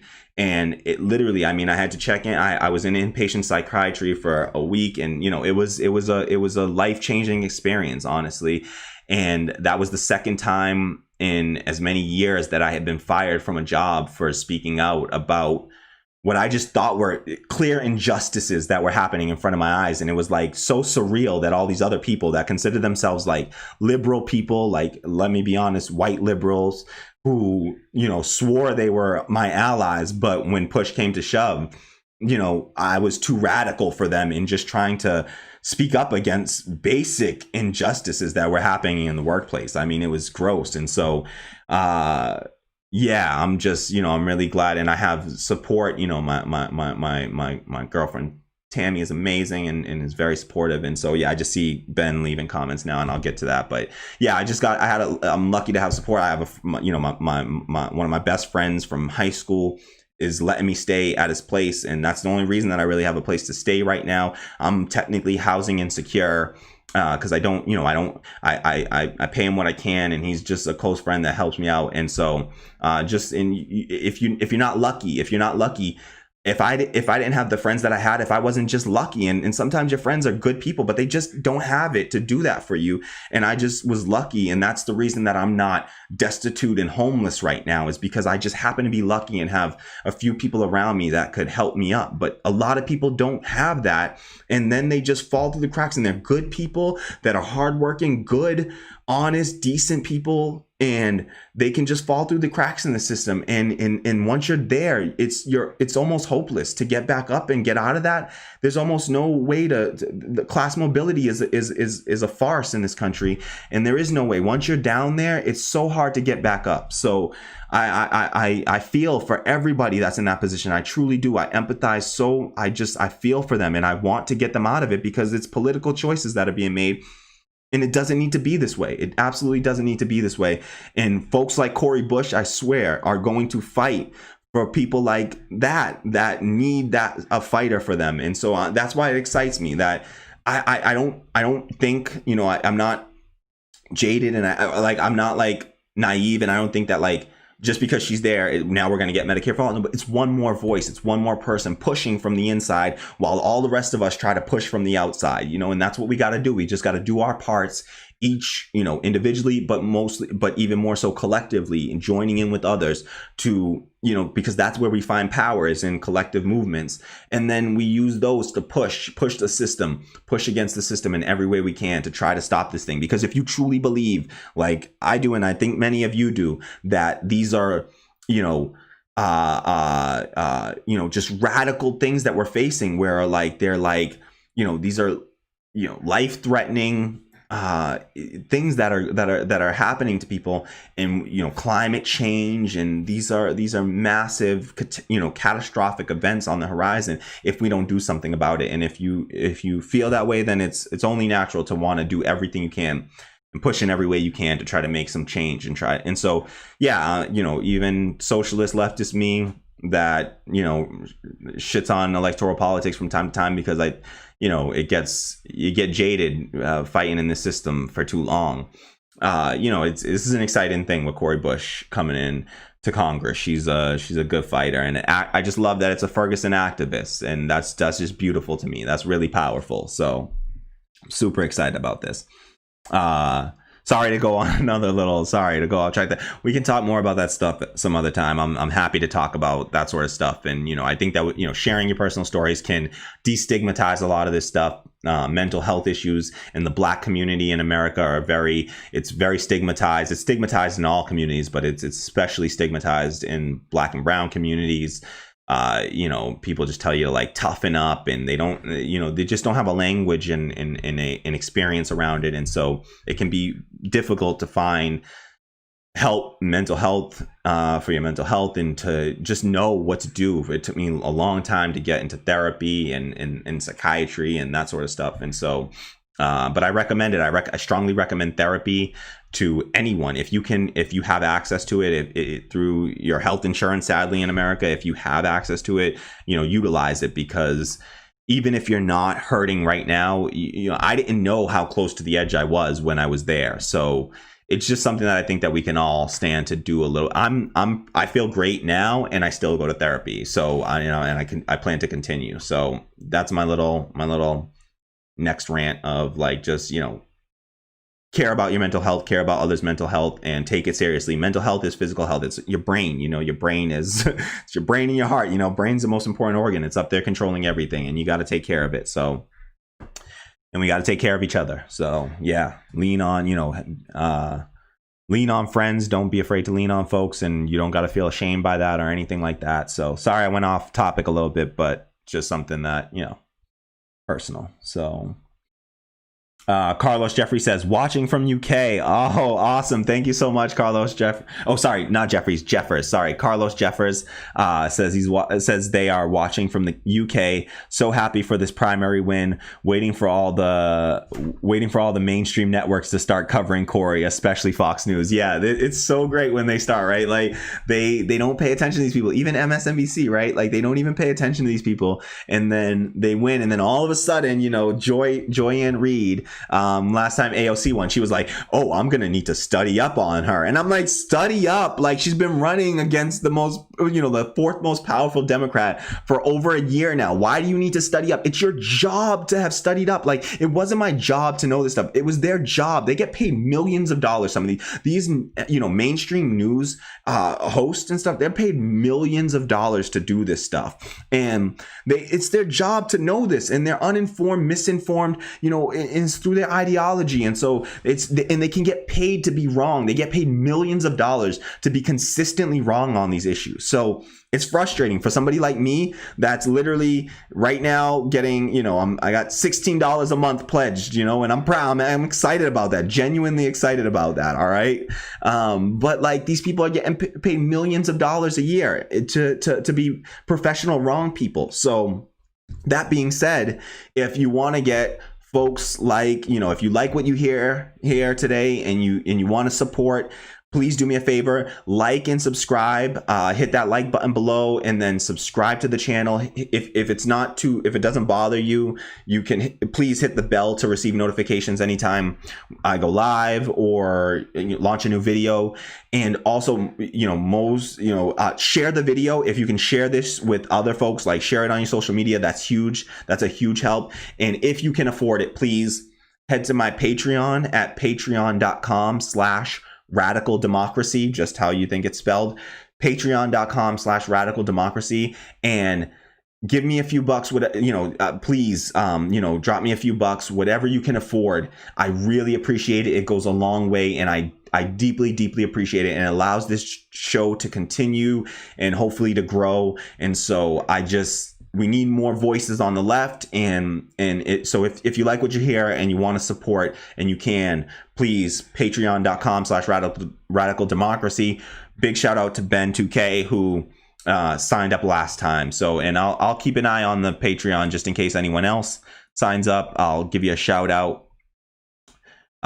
Just refreshing. No, still at 3. Okay, so right now I have $16 a month pledged on Patreon. I know it sounds like nothing. It means a lot to me, but my goal is to try to get to 100 by the end of August. I think that might be too pie in the sky. I don't know what to expect, but my goal is 100 by the end of August. I have a lot of friends I'll be able to announce this too soon, and so I'll be announcing my channel. They don't, most people close to me don't even know that I'm doing this right now, but if you can, it goes a long way, and it really will keep this channel going. So if you can afford it, please, patreon.com/radical democracy. I really appreciate it. So we got UK in the house, we got Germany in the house, we got US in the house. Like, I'm loving this. I am loving this. Okay, this is exactly what I was hoping for as somebody that's an internationalist. I mean, I really want to hear from, and just being able to speak to and hear from folks from all around the world. This is so cool to me, and this is really fun and engaging, and I really appreciate it and enjoy it. So thank you so much for being here. It's really awesome, all of you folks. So welcome to the stream here, Carlos. I'm just seeing them, some chatting back and forth about, oh, Mina Lee says I'm in France. Awesome. We got UK, France, Germany, US in the house. This is beautiful. This is exactly what I wanted. I love it. Thank you so much, Mina Lee. Shout out to you in France. I have a awesome, friend, I hope I can call them, that lives in Annecy, I believe. Are you awake, babe? No. Okay. Baby's sleeping. I think it's called Annecy, and I think he lives right near Lake Annecy, I believe. I'm probably getting it wrong. I apologize if I'm getting it wrong. But I think it's considered the cleanest lake or fresh body of water in all of Europe, I believe. And it looks like the cleanest lake in the world to me. I mean, it's beautiful. Let me see if I can pull this up so that y'all can see. I know I'm spelling this wrong. Oh, it's not Annecy. Oh, there it goes. Annecy. Okay, there we go. This lake is beautiful. Look at this. It looks like the water in like Jamaica to me. Like, this is amazing. There's Lake Annecy here.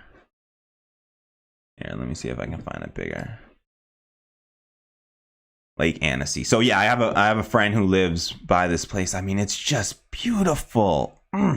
Wonderful. I hope to visit someday. So shout out to France. Shout out to a buddy out there.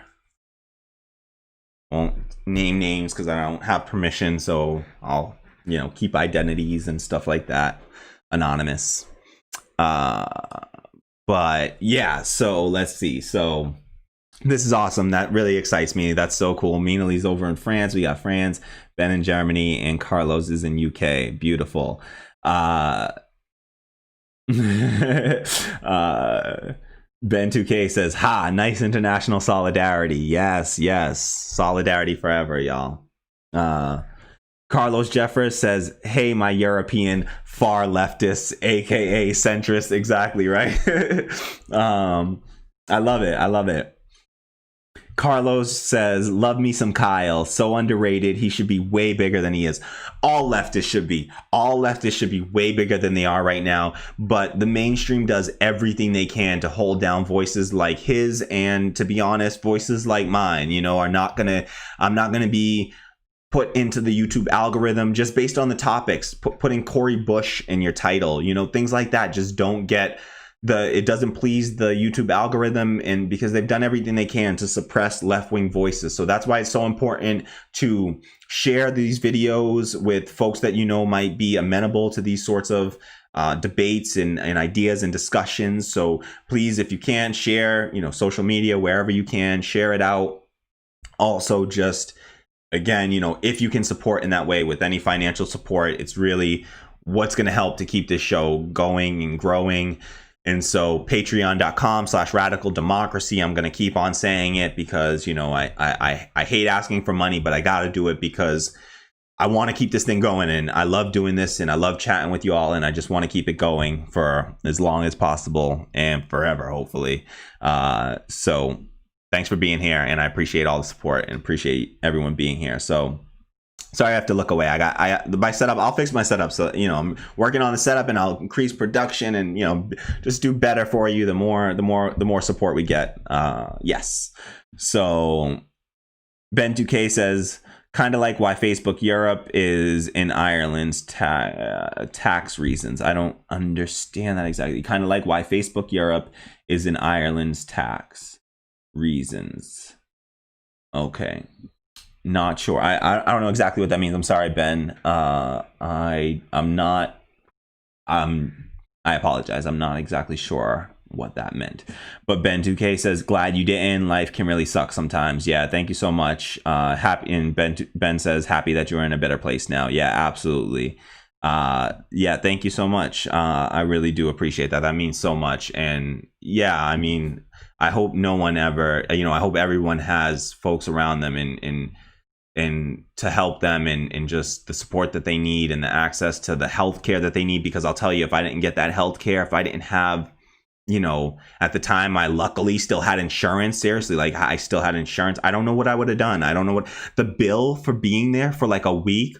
Holy it was like tens of thousands of dollars. I would have been, if I didn't happen to have insurance, I would have been screwed. And I was just like, it was just after I'd been fired from my job. So I was still, you get like a few days because they fired me at the end of the month. So it was like August 27th of last year, I got fired. And then like, I had a few days of health insurance left. So it was like just luck. And then like I got bills for like after my health insurance lapsed, and like I still owe some of that bill. And I'm just like, you can't get blood from a turnip. You ain't getting that from me. Like I'm just waiting for Medicare for All to pass and cancellation of medical debt. And until that day, like I'm just going to be stacked with some of this debt, but whatever. That's the US for you. Carlos Jeffers says, feeling my man's passion here. Thank you so much, Carlos. Appreciate that. Oh, Carlos says, oh, looky here. CNN have put something out. Nice. Sometimes they don't let you drop links in this thing. So like you might have tried to drop a link. Let's quickly just try to pull up CNN Cori Bush and see what they got. Okay. Let's see, 1 hour ago. Yeah, here we go. Laci Clay defeated by progressive primary challenger Cori Bush, CNN projects. Okay, so CNN now is calling the race, or projecting it out for Cori Bush now. We already know what it is, but you can see Laci Clay there. And here's my sister Cori. Yeah, so that's beautiful. Cori Bush, a progressive activist and veteran of the racial justice protest movement, defeated 20-year incumbent Missouri Rep. William Laci Clay in a Democratic primary on Tuesday. A stunning victory for the party's insurgent left. Yes, it is. Oops. The U.S. House seat based in St. Louis has been held by Clay and his father, former Rep. William Clay Sr., one of the founders of the Congressional Black Caucus since 1969.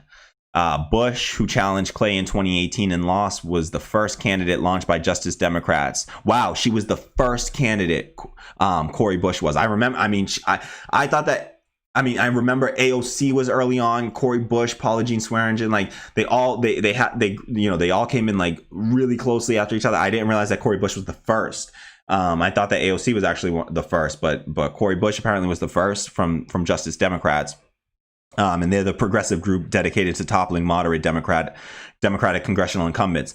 Also, I don't know which article I read it in, but I think it might have been the New York Times article. But Cori Bush will actually be the first Black woman sent to Congress from Missouri. So that's another first out of Missouri. And it's not just a Black woman. It's a Black woman who is a strong progressive, who is a strong, advocate for things like for popular left-wing policy. So she's a left-wing populist, essentially. And so this is no small victory right here. So I think this is a quote from Bush. She said, from her victory speech, she says, oh, I'll just read a little bit more from this article. It says, Bush's victory will send another round of shockwaves through the Democratic caucus on Capitol Hill. Yes, it will, where leadership has fought to stave off a new generation of combative progressives who support Medicare for All, the Green New Deal, and other economic and racial justice policies dismissed for decades by the party establishment. Yes. Here's a quote from Cori Bush.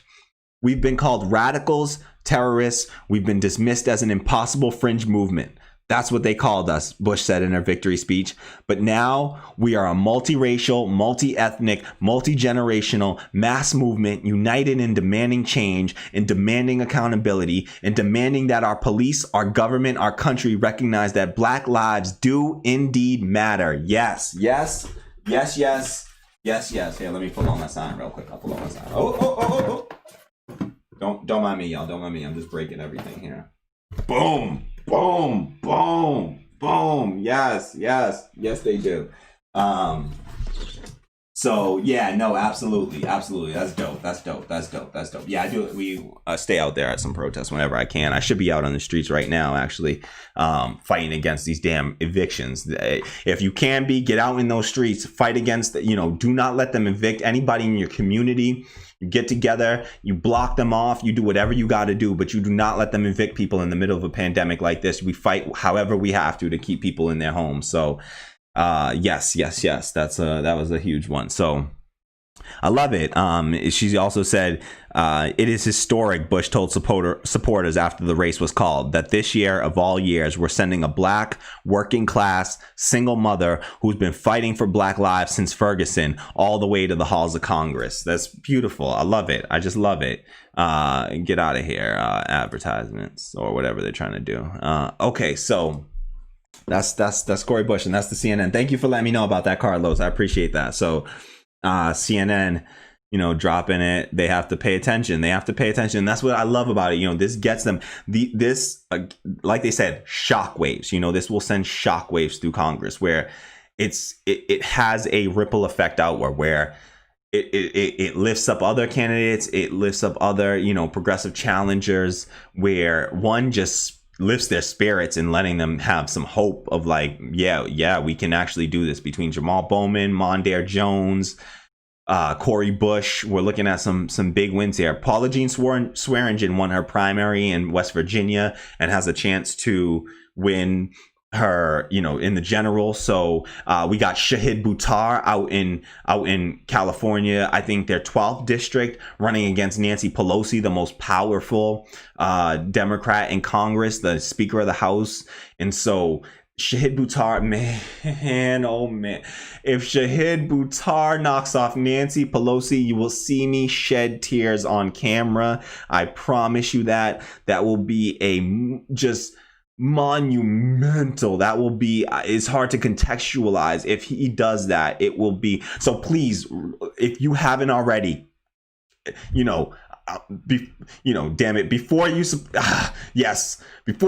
me, drop Shahid a few bucks, please, because we need to get this done. We got to get Shahid Buttar into Congress. We got to get Nancy Pelosi out, really. But Shahid Buttar is another strong progressive Medicare for all.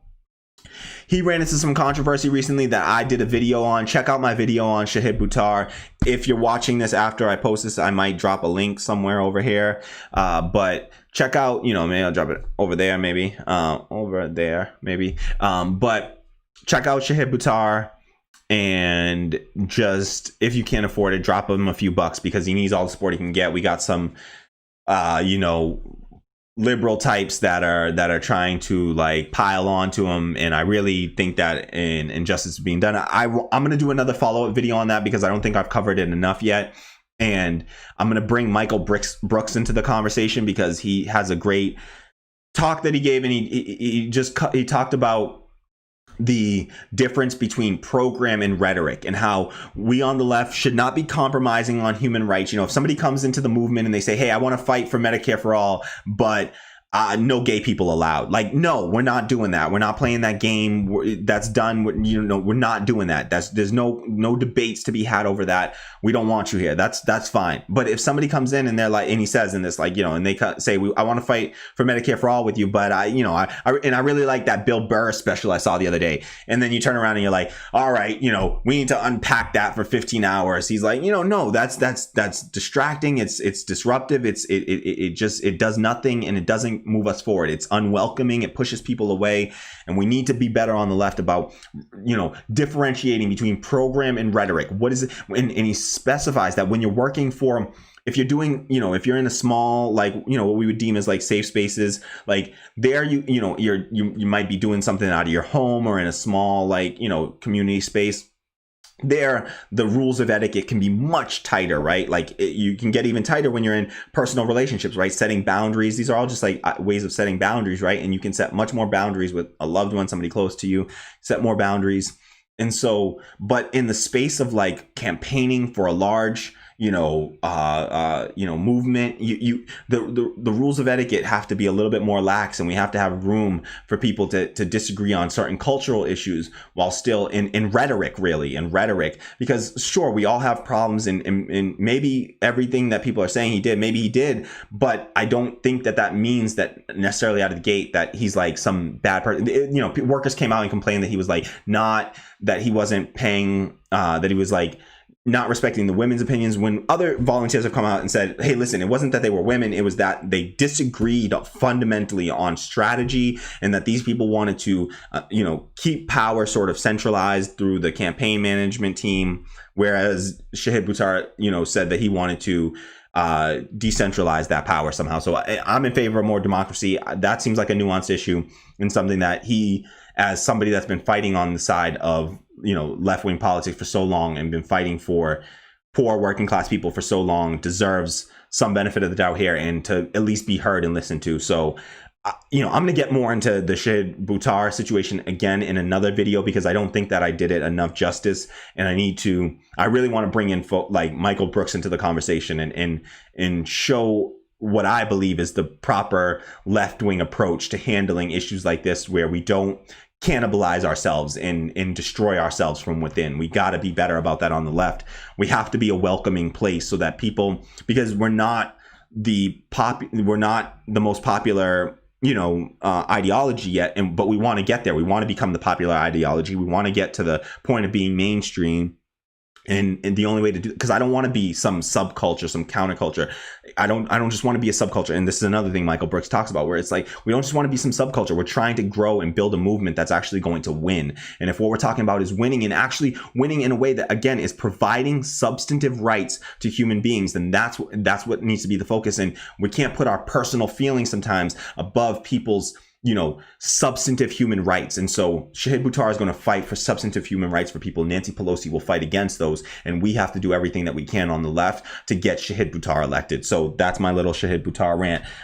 Go and support him if you can. He's great. So,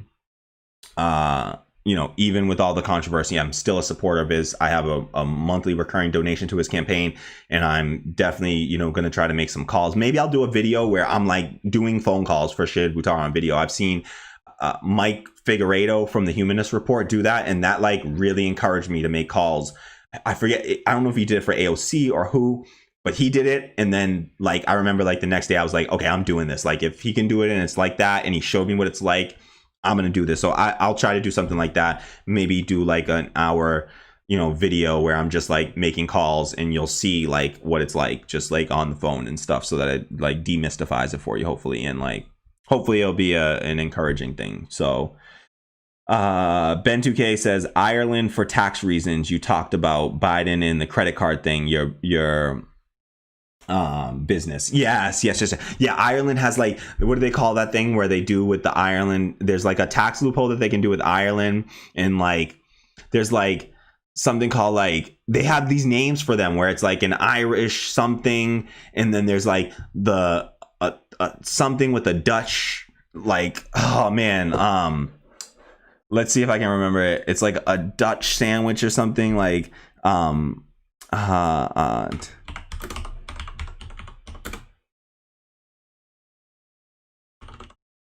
Dutch sandwich. Oops.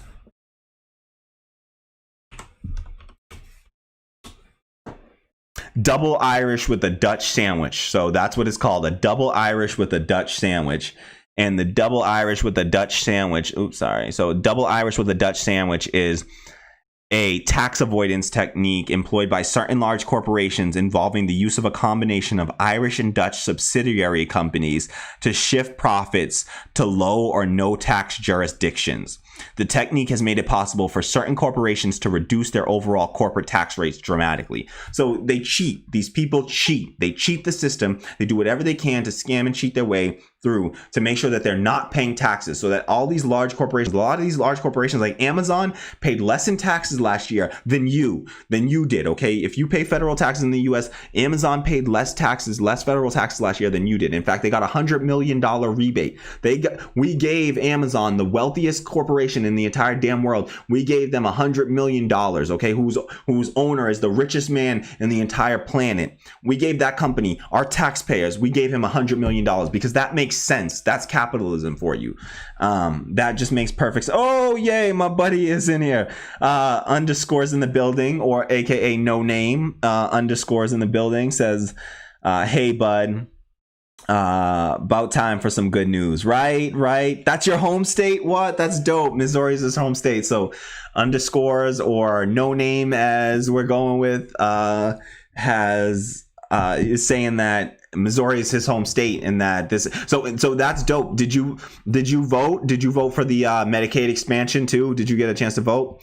That's really awesome. So hope you got to vote for Medicaid expansion. That was another win for Missouri. I'll pull up those results here. You can see the Medicaid expansion passed. Missouri voters deciding whether to expand Medicaid eligibility under the Affordable Care Act, which could extend health care coverage to as many as 217,000 low-income people. The more the merrier. We need everybody. It should be 100%. It should be every single person covered without any questions asked. If you're a human being, you get the healthcare you need. That's how it should exist. But anything like this is a win. And so hope you got to vote for it. Okay, I see. So that's home. Oh, I see. Home state, but Hawaii resident. Gotcha. Home state. So I see. So he's from Missouri originally. So underscore says he's from Missouri originally, but Hawaii. He's a resident of Hawaii now. So that's cool still. That's dope. What's it like? Man, that must be beautiful. Whew. I'm jealous. So Ben 2K says, Missouri, congrats. Cori Bush is a good one from what I heard. Yeah, she is a great one. And I've done a lot of reading up on her, and yeah, she's a great activist and leader, and it's going to be great for the movement. So this is huge, and it's going to, this is going to make all kinds of headlines, and they're going to have to pay attention. They're going to have to start paying more attention to the left. And so it's definitely a win for us. Underscore says they cheat. Yep. And poor folks get the book thrown at them for shoplifting because they're literally starving. Welcome to capitalism. Exactly. This is it. Like, you got 3 strikes laws that people can get locked up for life over stealing, like, candy bars and so it's just like people, it's so messed up what we do. You'll never see these, like, white collar criminals, like they don't go to jail for this stuff. This stuff is actually technically legal. Like, they do this stuff, there's these tax evasion schemes, but they're technically legal.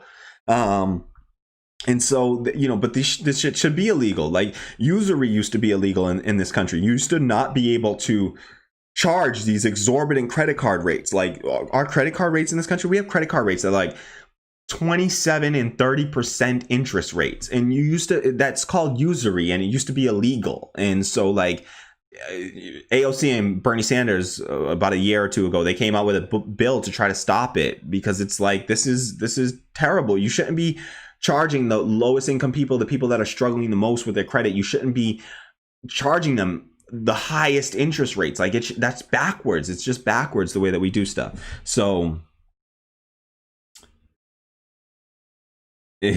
underscore says now they need to vote through recreational marijuana. Yeah.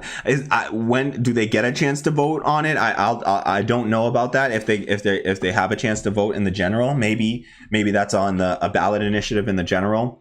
That would be awesome. And I hope they do. I mean, they'll be catching up with the rest of the country and world here. So hopefully, fingers crossed for them. I'm in Massachusetts. Recreational is legal. I've grown my own cannabis. I lived in Jamaica for like 3 years, where, my family's Rastafarian. I used to have like 5-foot long dreads till I was like 15 years old, and I was born and raised Rastafarian. Never cut my hair from the day I was born till the day I was about right before, a little bit before I turned 16.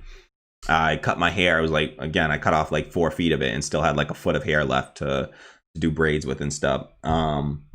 And yeah, I'm, my family, cannabis was not stigmatized in my family in any way, shape, or form. My father gave me my first joint when I was very young. I won't even say how young. I was 10. And it's just destigmatized. It doesn't have that same stigma that it has here. It's considered like, you know, they say it's the healing herb of the nation. That's what they believe in, you know, as Rastafarians. And it does it. I mean, you can use it for anxiety, depression, insomnia, pain. I mean, it is a miracle plant, honestly. And yeah, it's disgusting that they can make that a plant illegal. But, you know, like, these pharmaceutical companies can sell you stuff that legally, that like opioids that, you know, killed how many people in this country. We have an opioid crisis.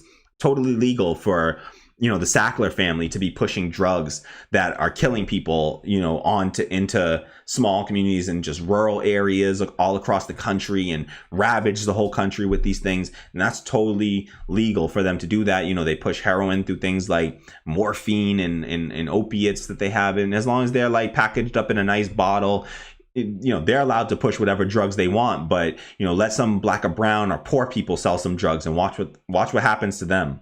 You know, they'll be locked up real quick.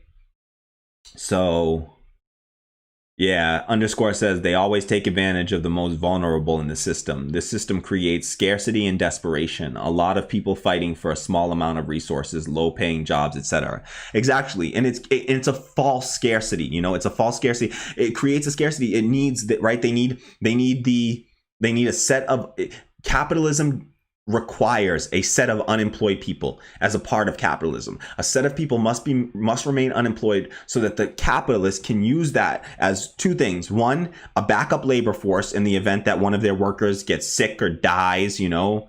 They need backup labor, right? So they want a backup labor force. So they want to make sure they keep a backup labor force where they can easily and quickly pull from, right? And then two, they need a threat to the rest of the working people to say, listen, if you don't work and do whatever the hell I tell you, if you don't work for more hours, for less pay and less benefits, then I'm just going to hire one of these desperate people out here, and we're going to have them come in and take your job, and they'll do the job for you that you won't do. And they'll do it for less money because they're more desperate, because they haven't put food on the table. They haven't paid rent in 3 or 4 months, like 30% of the country right now. And so they're desperate. And so that's what they can do. And they can use that reserve labor force to threaten people with. So yeah, it's what they do. You're absolutely 1000% correct. So underscore says, interesting about your background. Rad. How's everything going? How you doing? I'm doing good. If you watch a little back in the stream, you'll see some personal stories of mine there, some difficult times that I talked about. But I also talked about how right now I'm doing much better, so much better than I was, because of having the support of people around me. You know, I did it through, you know, I got better through community, through having friends close to me that really I was able to lean on to help me get to this place. And so, yeah, just having people around you and good folks and just, you know, doing stuff like this really is what energizes me and puts me in a great mood. Like when I do a stream like this where there's so much engagement, like this puts me in an awesome mood. So I'm feeling great right now. I'm feeling great after Cori Bush with this win right here. Like, I know I'm like, you know, I've said before, I've tried to, you know, in some ways I've checked out of some like particularly the presidential race. I've checked, you know, it's a distraction at this point to me, like the presidential race, because it's Biden or Trump. We're just not getting much different there. You know, in my opinion, it's just not it's just not a huge difference. It's only a difference in rhetoric and not a difference in program whatsoever. And so that's another point that I could bring in Michael Brooks's point of program versus rhetoric. Like, look at Joe Biden's program. His program is almost the same. I saw a list of like, somebody released recently, like, of all the things that they're for and against, and they're the same. They're just the same across the board. Wants to cut Social Security, wants to, you know, cut Medicare, Medicaid, doesn't support Medicare for all, doesn't support a Green New Deal. Yeah, these people are, you know, programmatically they're the same. So they're nearly the same. So it's only in their rhetoric. Biden will do all the terrible shit, but he'll just do it with a nicer, you know, he'll say it more politely and, you know, decorum. That's what they care about. So I'm getting loud here. I need to stop. I'm so excited. So, all right. So yeah, everything's going really good for me. How's everything going for you and for everyone here? How is everyone doing? I'd like to check in, seriously. Like, let me know how you're doing, and I love to check in and hear from you and know that you're doing well. So, feel free to drop a comment. Let me know how you're doing. And if you don't want to share publicly and you don't want to talk about it publicly or anything that I said here, you know, you want to talk about, but you don't feel comfortable talking about it publicly, send me an email. You can email me at radicaldemocracynow@gmail.com. So I'll try to remember to add my email into the description box. So here, I'll actually edit it right now. Give me 1 second, and I'll throw my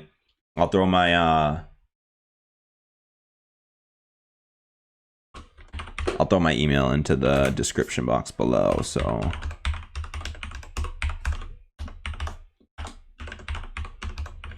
seriously, reach out to me. I'll tell you right now, I can be a little slow responding. But I will make every effort in the world to respond quicker, especially if it's a serious message at all. I want to do whatever I can to be supportive of folks in the community here. And so if there's anything I can do, I've been through some stuff where at least, I can relate in a lot of ways. And so if something's got you down, whatever, and you don't have anyone else to reach out to me, and I will do everything I can.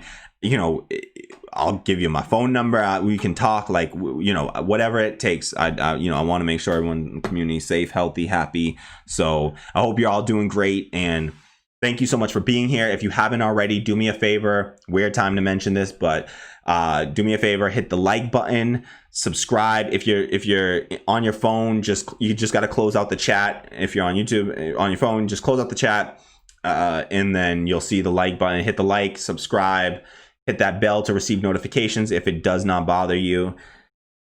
And as long as you got the mental health capacity to deal with it, do that. Ooh. I should have told, that's somebody calling me. I need to tell them that I'm actually streaming right now. I should have. They'd be in the stream here.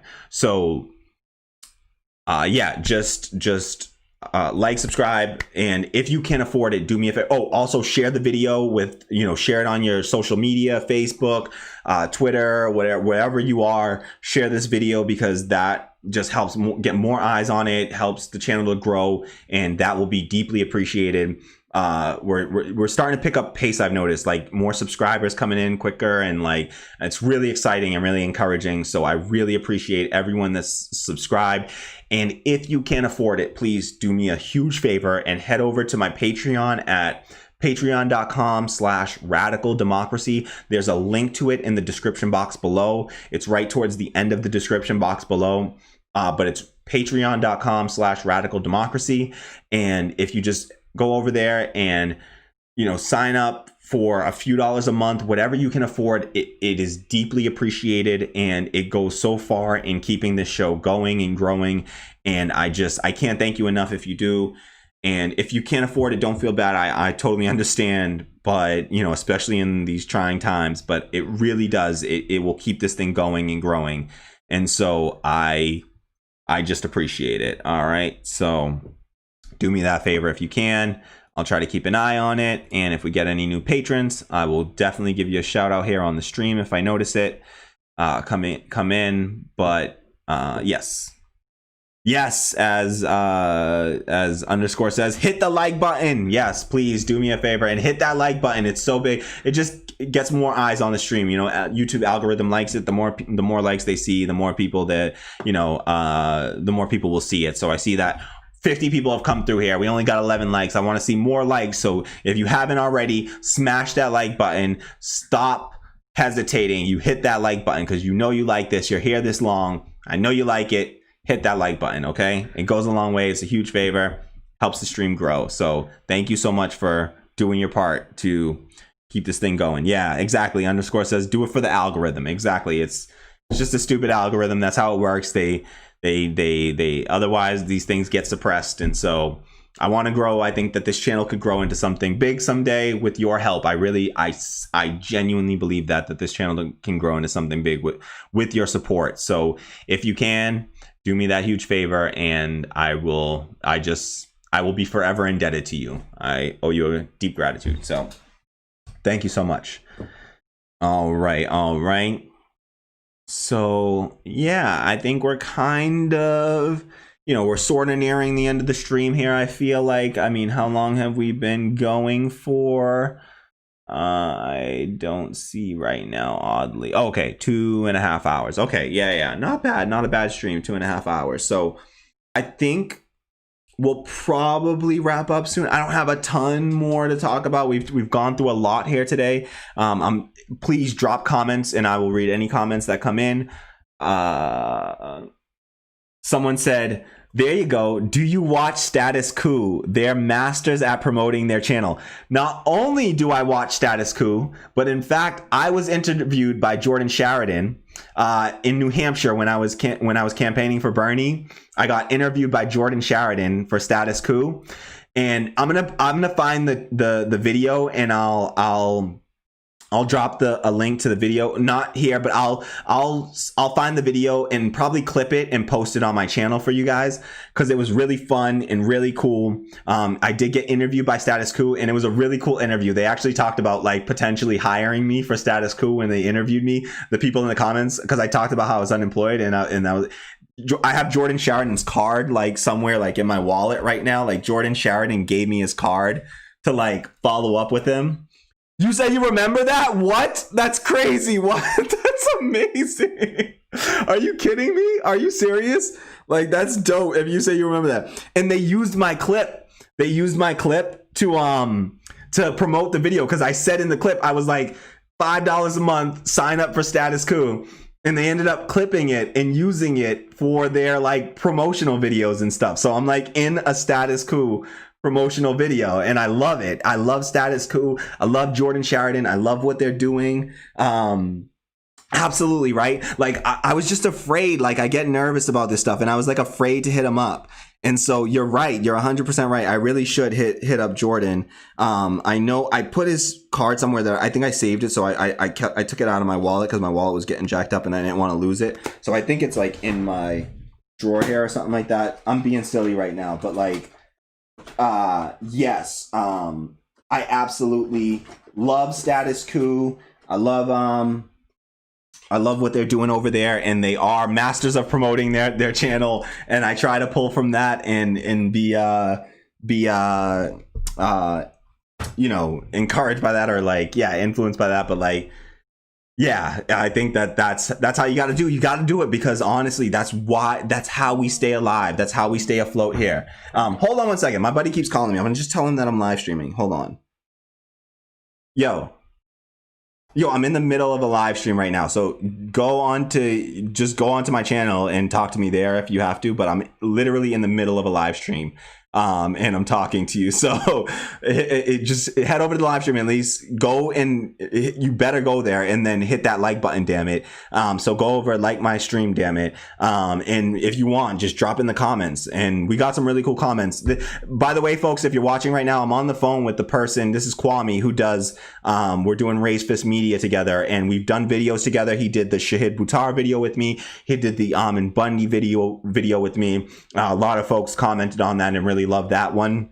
And so we're going to be working on a project together, Raise Fist Media. And so, yeah, this is Kwame here. And just jump on the stream. People would love to talk to you. I'm almost wrapping up the stream now, so I'll try to I'll give you a buzz as soon as I get off the stream. We're sort of wrapping things up. Things are winding down now, but feel free to head over and just drop a comment, say what's up. Just let folks know you're here. All right, buddy. Catch you later, brother. All right. So sorry about that, y'all. That was Kwame from Raise Fist Media. We're going to be doing a stream together soon. So he's just checking in with me because this stream ran a little longer than I expected. So probably cut it around 11. Thing said, underscore says, bro, you're really good at this. You'd be great. You'd be a great guest on their show. You're going to make me, that touches my heart. Like, thank you so much. Thank you so much. And I'm going to reach out to them at some point again. I really will. I just was kind of like, I figured like, maybe if I do this and then, they'll see that like I have some capability of doing something like this too. So Yeah, I do plan to reach out to Status Quo. I would love to collaborate with them in some way. Just being a guest on their show would be massive. If they would have me on their show, that's such a good idea, actually, underscore. You know what? Like, if you're a Status Quo member or fan and you're ever on it, like, mention that to them. Be like, hey, can you have this guy on your show? Because I really think that they listen to their community. And if enough of the community speaks up and says, hey, have him on your show, they'll probably have me on. So please do that, and that would be awesome if you can. Like, if any of you are Status Quo fans, like, go over there, drop a comment on Status Quo, send them an email or something, and with a link to the podcast, and like say like, hey, have this person on. They were on your show before, and you had this cool interaction, and think you should have them back on, and that would be awesome and amazing, and I'd love you for it. And yeah, so underscore says this is like the rush hour outtakes now. That's awesome. Yes it is. Kwame dropped in and said, hey y'all, we got some more good content coming for you. Yes, we're going to be doing a stream today. We're going to be talking about Blizzard employees recently came out and started sharing like wage information, and there's sort of like a labor uprising in the tech industry, and so we're going to be chatting about that very soon. So come back soon and keep an eye out, because even after I stop this stream, I'm going to be stopping the stream, and then we're going to be starting a new stream, new topic. So it'll be happening soon, sometime today. So thank you for being here, Kwame. Really shout out to you, brother. Kwame's a longtime friend of mine. We went to high school together. I've known Kwame for over 20 years now. I've known Kwame. We go way back, like at least 20 years I've known Kwame. And so yeah, always glad to have him here. Underscore says, hey Kwame, thanks for the content. Kwame says, do it, about hitting up Status Quo. Dope. Underscore says, I'm a Status Quo I'm a Status Quo patron. I can ask them in a super chat if I get time. I love you. If you do that, huge shout out. You're amazing for that. Thank you so much. And I really appreciate it. Speaking of Patreon and being patrons, folks, if folks can afford it, this isn't to you, underscore, because you obviously you're doing your thing right now. I totally understand if folks can't afford it. Don't worry about it if you can't afford it. But if you can afford it, do me a favor and head over to my Patreon and sign up. Throw me a few dollars a month. It goes so far to helping this thing grow. I'm going to drop the lowest tier to like $1, but like just do whatever you want. And I'm going to I'll take away the paywall off of everything. Like I don't want to do that. I'm just trying to I'm figuring this stuff out, and I don't want to be restricting in any way. So like whatever you have, I want you to you can see all my content on YouTube is the thing. Like it's all public. It's all available. The only thing I'll probably do for patrons is do early releases of content. So that's what my big plan is for patrons. But even if you're not paying me, you'll get all my content. I'll never block people from seeing the content. I want the message to spread, and so I'll never block you because you can't block you from seeing any content because you can't afford it. But if you can afford it, please do me a favor. Head over to my Patreon, patreon.com/radical democracy. Link in the description box below. It's towards the bottom of the description box. You'll see the link to my Patreon and my email. And please sign up for the Patreon. Throw me a few dollars a month, whatever you can afford. My goal is to try to get to $100 a month by the end of August. So it's a big goal. I'm only at $16 a month right now. So every dollar counts right now. And what I need to get to is honestly around $2,000 a month, ultimately, if I need to survive and make this a full-time job, which is my goal. That's what I'm headed for. Now, I'm going to be doing another project with Kwame, Raised Fist Media. So it's just between those two. And you can find that at patreon.com/Raised Fist Media, RAISEDFIST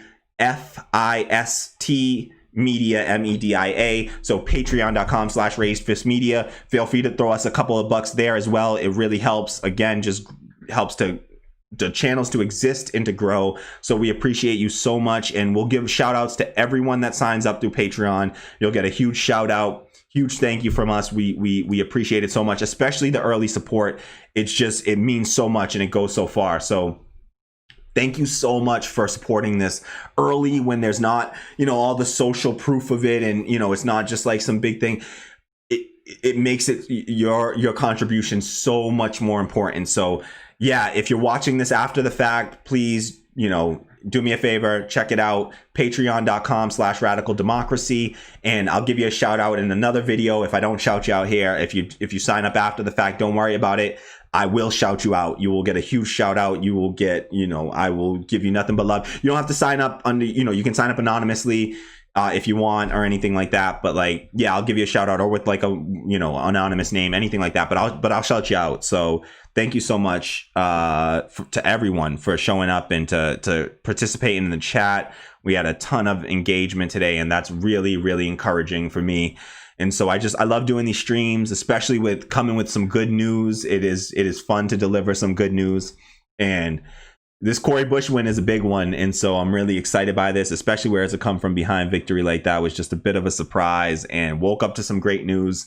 And, this stream has just been awesome and really, really fun today. So Kwame says there is no movement, no us without y'all. Yes. And then underscore says, okay, there you go.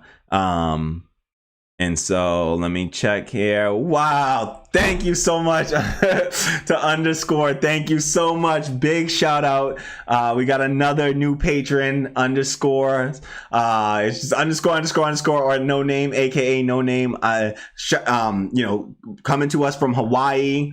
Home state of Missouri, but coming to us from Hawaii. Thank you so much. Thank you so much. It means so much. This is amazing. We're at $20 a month. I'm so excited. That's so cool. Thank you. I really appreciate it. And I will live up to it. I will make it worthwhile.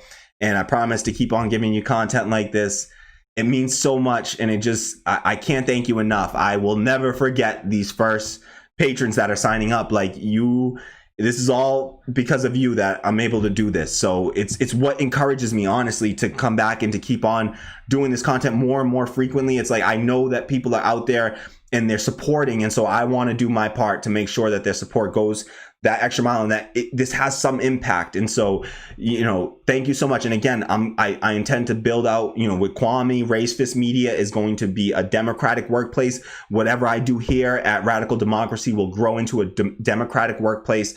And this will not be a capitalist business in any way. I know, so if anyone's confused about what capitalism is, my definition of capitalism is defined by it is the economic system defined by the employer-employee relationship. And so I will not have I will not be anyone's employer. Everyone will have a democratic say in this business. When any person that is hired into this business will have a democratic say. They will be an employee for life unless, unless they do something violent against another employee, or they will be an employee for life, and they will have a democratic say in this business. And so I plan to build, to try to build democracy from the grassroots up, and hopefully that's the socialism that I believe in. Democracy in the workplace, what Richard Wolff talks about. You'll see me talk about Richard Wolff a lot, and what he espouses. Check his stuff out, democracyatwork.com. It used to be democracyatwork.info, but I think they're at democracyatwork.com now, but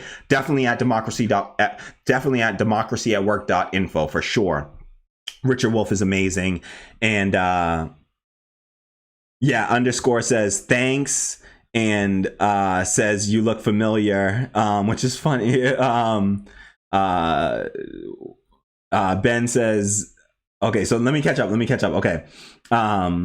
Ben says, yeah, really important. Like to say I was one of the first once you blow up subscriber wise. Yes, dude, like you really will be. Like Ben, seriously, you were literally, Ben, the first non-family subscriber. Like it was my girlfriend and a person I consider my brother, who I talked about earlier in the stream, Scott, were my first two subscribers, and you were my first non-friend, person that I knew personally, in life that I knew personally. You were the first subscriber, Ben, so thank you so much. But you guys you're the first subscribers. Underscore is my second, subscriber. You're number two on something that I truly believe, and I think that you guys believe in it too, that this thing can grow into something real and big.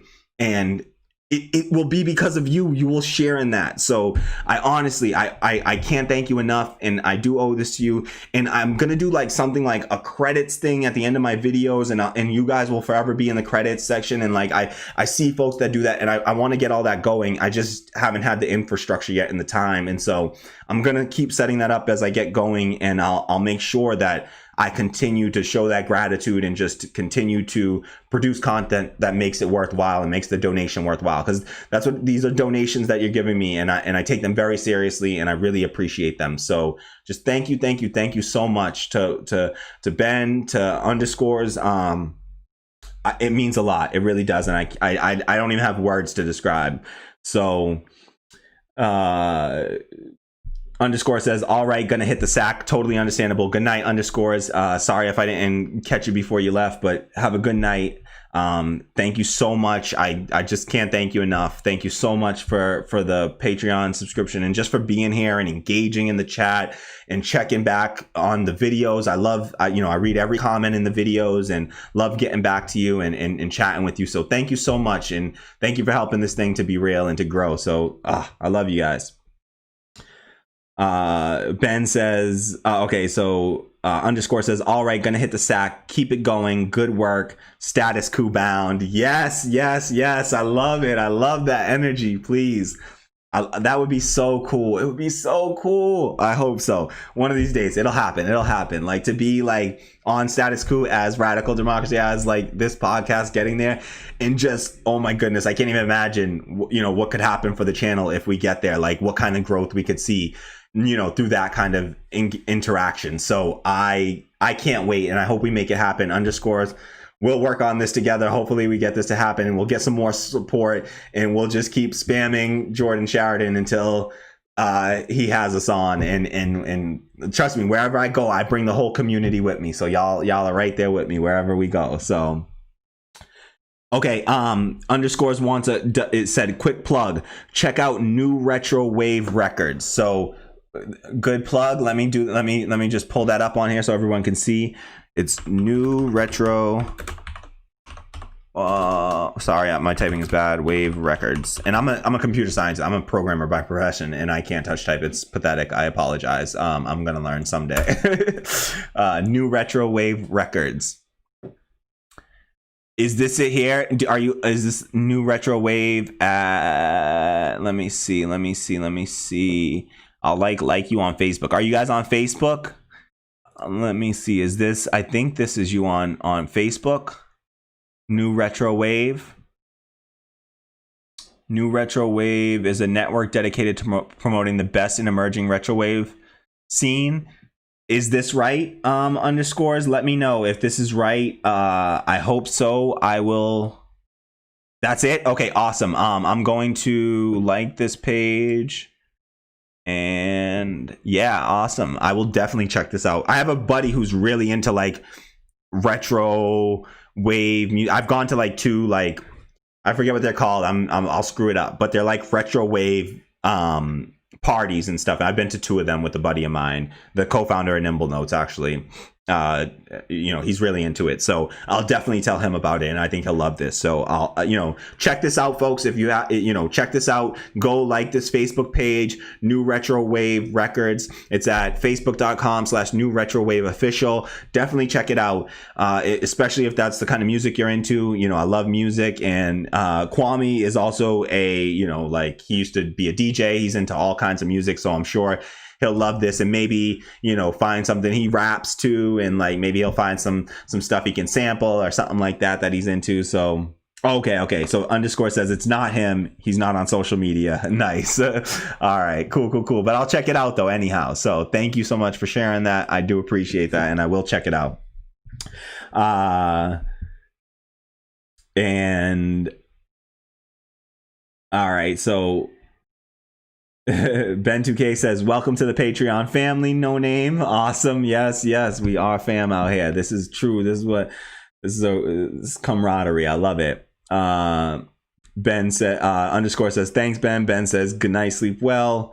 Underscore says, you look familiar, which is interesting. That's funny. Like maybe Ben and Underscore are both in other both follow other people that they're like in chats with, and maybe he's like seen him before, so I'm guessing that's what's going on there. So Underscore says, good night. Capitalism is the biggest scheme of all time. We see it. We're living it. We know it. And it's showing itself. It's proven itself to be a scheme. And it's just, look at what's happening right now. It's proven itself to be a scheme here. And look at what we're facing right now. Just, you know, the greatest depression of all time. Check out my video on that. It's called Make America Great Depression Again. It's on you'll see it on my YouTube video list.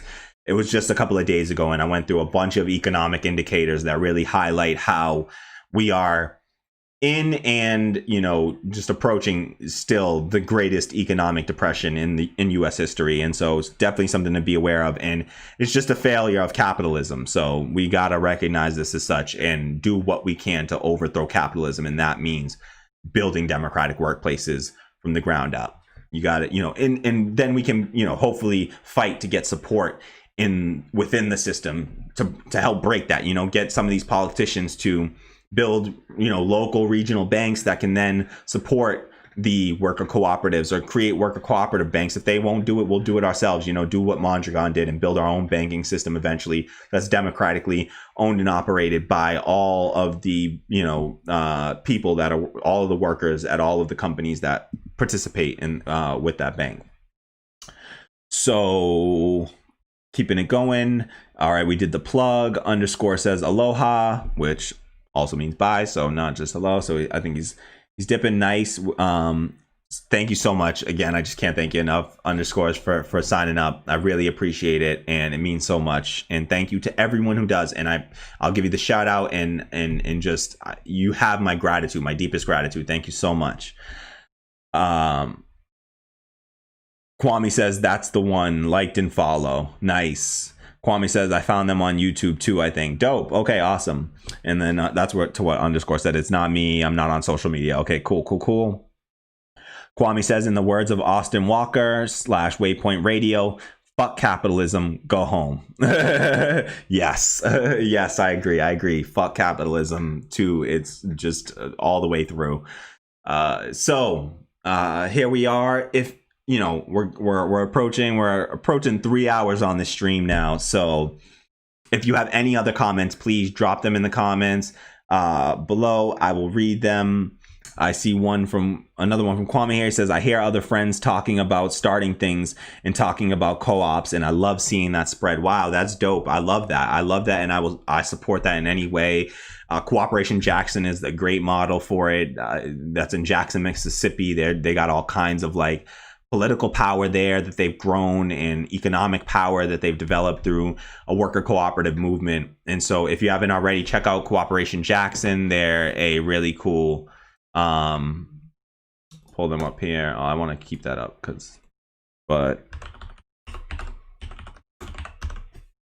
yeah, Cooperation Jackson. So they're just a worker cooperative. You check them out at cooperationjackson.org.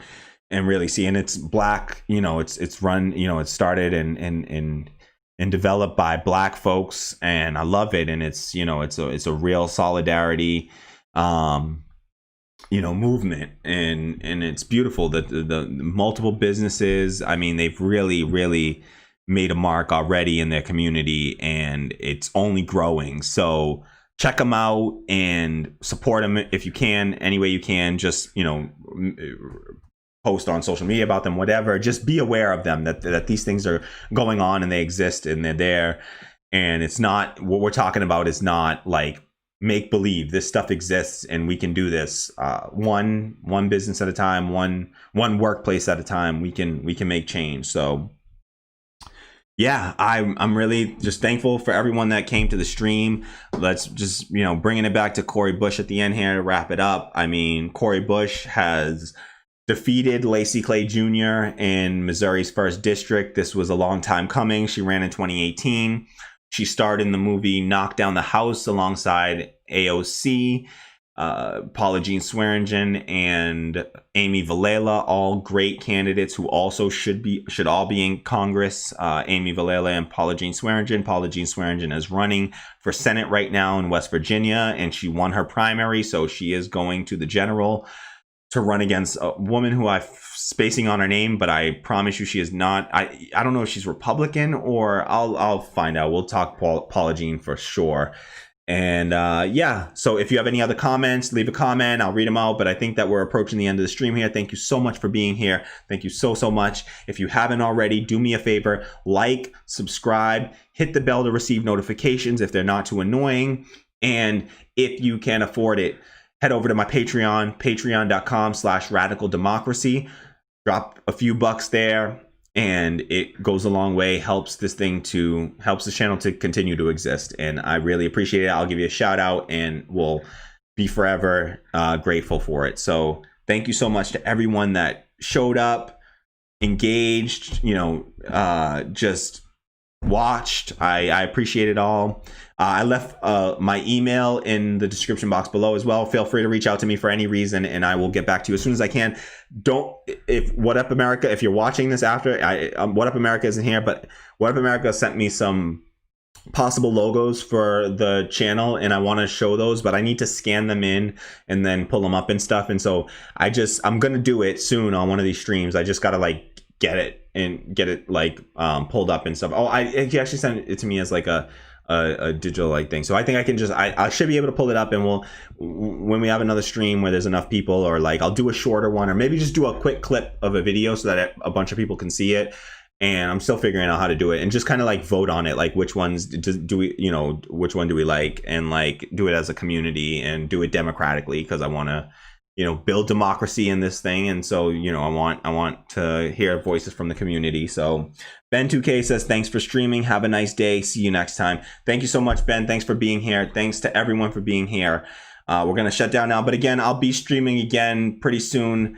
Kwame and I are going to do a stream in a bit about Blizzard workers, essentially starting a small uprising there, and doing some, starting to share wage information and really push back against the employer class. And so I love to see it, and we're going to talk more about it. Kwame is a video game expert as far as I'm concerned. We're both pretty hardcore gamers, but Kwame is, he plays a little bit of everything, where I kind of get stuck on a game here and there. And so, yeah, Kwame just plays everything, and he's got a really broad, understanding of not just gaming and video games, but the game industry. And so I'm really looking forward to hearing his thoughts on that. And so I think that you'll love it. So check us out. We'll be live streaming to this channel, and also probably our Raise Fist Media channel that we're creating. So check us out over there as well. We're on YouTube at Raised Fist Media, and also on patreon.com/Raised Fist Media. So Mina Lee says, I'm back at the end real quick. I don't know if it was discussed, but why do you think AOC didn't endorse Cori this time? She didn't endorse Cori this time? Whoa. That's wild. I did not know that, and that would be absurd if she didn't. Laci Clay is terrible. She better have endorsed AOC. Whoa, that blew my mind.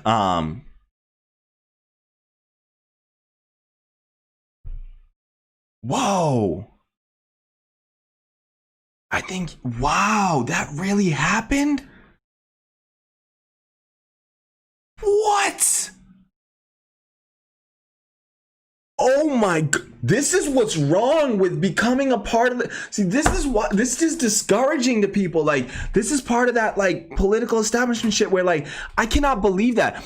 Somebody replies and says, copying my reply from a different thread, she sits on a number of committees with Clay, and he's signed on to Medicare for all. Yes, signed on to. The dude does not support those policies. I promise you. He is supporting them in name only. He will not fight for them. And when push comes to shove, this fool will turn his back on that stuff. So that is a joke. And he's only supporting those policies because he knows that he's got Cori Bush running against him. So to not come out and endorse, that's weak. That's real weak, and that bothers me.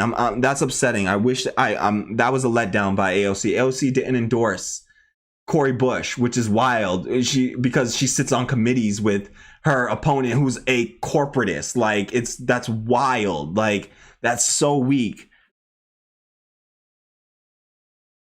Yeah, this is the follow on, as Tammy just said. Tammy's here. Tammy says that this is like the Nancy Pelosi Mama Bear incident, and this is it. Like she has, in some ways, that's the problem. And this is why you have to really be amazed by what Bernie Sanders did to be a part of that system for so long. But it also was even Bernie Sanders was affected by this. And ultimately, I think it's why he lost his election, was because of that Joe Biden is my friend bullshit, right? Like, he thinking that Joe Biden was his friend when he's your political enemy right now. He does not believe in anything you believe in. And if you think that these are, the word I was looking for earlier was existential threats. If you really believe that climate change and capitalism are existential threats to this world, then not doing everything you can to fight that is tantamount to, like, I don't know, it's just it's political malpractice. It's ethically, it's morally reprehensive if you do that. But I really believe that in his heart of hearts, Bernie Sanders actually believes that Joe Biden is his friend, because they've sat there on committees together and they work closely together. And the thing is, like, when AOC was pushing for, when she was on the outside, she was talking all kinds of shit about Pelosi, and then she got in there and now she's all Pelosi's mama bear, and now she's over here not endorsing Cori Bush. That's crazy. That's nonsense. Thank you so much, Meanly, for, no, I didn't know. Thank you so much. Meanly says, I thought you knew. No, I didn't know. And I'm like, I just assumed she had, because it was like, that seemed like the most basic, obvious, like, what the hell? And for her to win even without the AOC endorsement, damn, girl, like, that's, you go, sis. Like, good on Cori. Like, that's wild. And shame on AOC for that. Shame on AOC. I love, AOC, she deserves tons of credit. She has shifted the Overton window. She is, she's definitely a fighter for a lot of these issues, but you spend too long in Congress, and it worries me. And that's why I'm like, we have to push from the outside. Electoral politics will not get us all the way there in any way. I don't think you will you will overthrow capitalism through electoral politics. I do not believe is the way to do it. I think that that's going to come through us just fighting from the outside and building grassroots worker cooperatives, socialist enterprises, democratize the enterprise, one person, one vote in the workplace, build democracy in the workplace, and then we can get a democratic political system. But that is shocking to me, and I'm ashamed that I didn't know that, and I'm so thankful for Minali from France. Shout out to Minali from France. For dropping knowledge that I don't even know here in America. And these are like the things that I follow, and I can't believe I missed that. So this is why I love having folks in the chat to, just provide this info and keep everyone informed when I miss out. So thank you so much, Minali, for dropping that knowledge. That's awesome. Ben2K says, oh, Blizzard, soon as in today or tomorrow or something. No, definitely today. We're going to be talking about the Blizzard situation. Kwame, let me know if you can, if you're still here, Kwame, let me know in the comments what time you want to do that. But like, we'll probably get the stream going pretty soon, actually. So definitely today though, Ben 2K, we're going to be talking about Blizzard. We're big gamers. I think Ben might have said that he's a gamer too. And so that will be fun to talk about. I hope you can make it for that, Ben. It'll stream to this channel too, so you'll be able to get you'll see it pop up on this channel. You should get the notification for it.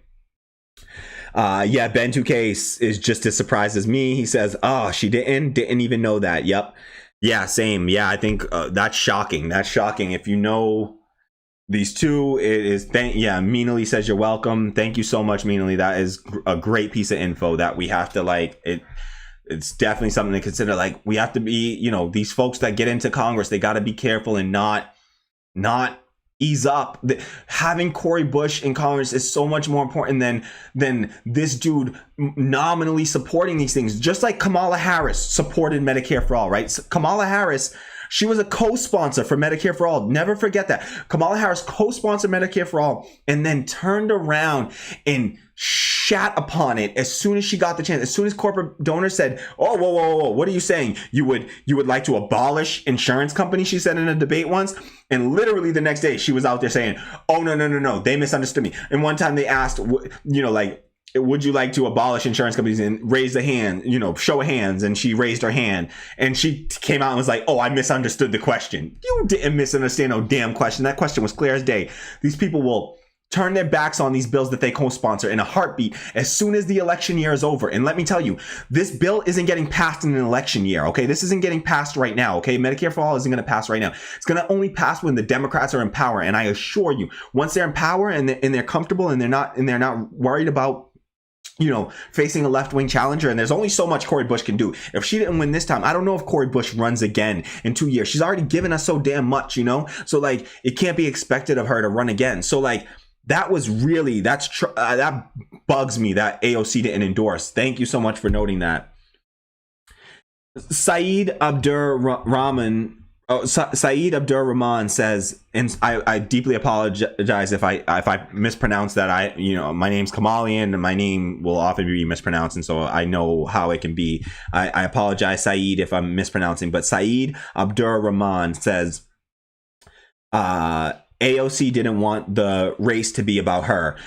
I suppose, but like, it needs to be about her. She is the squad. She is representing Medicare for All. I supported her for those reasons, because she was saying, I'm going to go in there and I'm going to be, a radical voice in Congress, and I'm going to, and she needed the help to she got endorsed by, well, it was a dual endorsement. It was the worst, like a dual endorsement from Ro Khanna, where he endorsed Joe Crowley, but then people came out and like were outraged when he endorsed Joe Crowley in the race against AOC. All the progressives came out and like, what the hell are you doing? You're a Justice Democrat, and you just endorse the candidate running against a Justice Democrat who is a huge corporatist. Because why? Because they worked on a bill together. Like, you got to stop playing these damn games. When election rolls around, the gloves need to come off. These people won't hesitate to endorse against a progressive. We need every progressive that has power to endorse in favor of progressive candidates. And so I just don't think AOC has an excuse here. The race needs to be about her. She is the face of this new left-wing insurgency in the party, and Cori Bush is a part of that. And she absolutely should have came out in support of Cori Bush. She should have emphatically endorsed Cori Bush against Laci Clay. I don't care what committee he's on. I don't care how nominally he supports Medicare for All. I don't care if she's worried about making it about her. You know what? She's a popular politician, and making it about her is probably a good thing. It means that more young voters will recognize, more voters of color, just people are going to stand up and recognize when you get a powerful endorsement like that. So I understand, but like, I still think that she should have done it, whether she was concerned about making it about her or not. I think she needed to make it about her. Because it's still, the focus still would have been on Cori Bush at the end of the day and her policies. It's about making about just drawing that clear line and saying, hey, Cori Bush is for my policy. So I like that I like that she at least stayed out of the race, and, if she endorsed her opponent, that would have been insane. That would have been absurd. But like, staying out, I suppose, was better. But it's also like, like that would rub me the wrong way if I was Cori Bush. But solidarity now, and like, don't let it push that aside, because we got more important things to worry about now. Obviously, we got to fight for substantive rights for people at this point. But so you can't hold a grudge. But okay, so Saeed said, Ben 2K says, yeah, I'm kind of a game or two. Maybe I can catch it, but not sure. Have to do some things first. It's after 5 p.m. here. Yeah, so I'm out for now, but maybe be back later. Have a nice day. Okay, thank you, Ben, so much for being there. You can always watch it after the fact, but I really, I hope the timing works out that you can be there to engage, because I really would love to hear what you think about that whole issue, the situation. I think that would be really cool to hear your thoughts on that. So if you don't get to watch it live, please please check it out after and drop me some comments about what you think about it, because I'd love to hear what you think about that situation, and I think we'll be pretty aligned on that. But I would love to hear from more gamers / leftists on it, because I think we're growing. There's also like an insurgency of like left-wing, like politics in gaming and in the tech industry right now. I think we're starting to see some sort of labor movement starting to push up. People are trying to unionize in the tech industry. And I think that's really, I'm out of the tech industry. I mean, right now it's the gaming industry that's kind of leading the charge, but I think largely in the tech industry, people are waking up to that. I'm a big supporter of unions, and I was definitely fighting for that kind of, labor movements when I was working directly in it. I'm right out of the game right now. No pun intended. Ha ha ha. But Saeed Abdurrahman says, you got the name right. Yes, thank you. Awesome. AOC and Cori Bush are Justice Dems. Exactly. AOC and Cori Bush are both Justice Democrats, which means the only pledge you have to make as a Justice Democrat is that you will not take any money from corporations. So you just, no corporate funding, earning your money, raising money through the grassroots funding. And so people respond to their donors. When you make your donors the mass of people, then you will respond to the masses of people. If you make your donors a handful of wealthy people, then you will respond to a handful of wealthy people, and you will set policy that favors that handful of wealthy people. So Justice Democrats are going to support policies that favor the masses of people. And that's just been proven out across the board at this point. And I love folks like Ilhan Omar speaking out, righteously, with righteous indignance about things like the injustice in Palestine, the Israeli occupation and apartheid state that's being implemented in Palestine, and speaking out for Palestinian rights. Rashida Tlaib is the first Palestinian American congresswoman. It's a lot, but that's huge. She's her grandma is I believe, or her mother or her grandmother, I believe, either lives or lived her entire life in Palestine, and so she has she's directly connected to this, and Palestinians are humans, and they Palestinians deserve full human rights. And so I plan to do a lot on this channel to talk about foreign policy. I am a huge listener and student of Michael Brooks, who is a internationalist leftist who passed away recently, unfortunately. It was my first live stream, was right after he passed away, is what inspired me to get out there and start doing these live streams like this.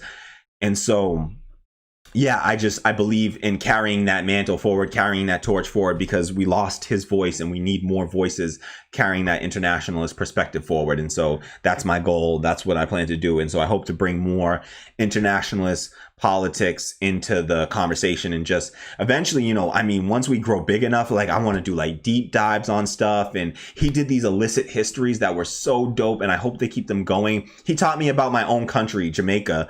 The stuff about politics I didn't know about there, and I lived there for 3 years, during my formative high school years, where I was trying to pay attention, and I didn't know all this stuff. And so he taught me stuff about my own country, and so I would love to be able to live up to some percentage of that, because nobody will ever replace. I'm not funny. I'm not as funny as Michael Brooks. I'll never be as funny as Michael Brooks. I will certainly try as I get more comfortable and loosen up a little bit more. I hope to be funnier, but I'll never make it to a Michael Brooks level. The dude was amazing, and he just brought together humor and radical left-wing politics, true left-wing politics, in a global left-wing ideology and framing into the conversation that I hope to carry forward. And so Saeed Abdurrahman says, we will have a Justice Democrat caucus. Yes, we will. Yes, we will. This is Jamal Bowman, with Mondaire Jones going in there. I don't think Mondaire Jones was a Justice Democrat, but he should be. He, based on his policies, he should be. And I'm sure he would join that caucus.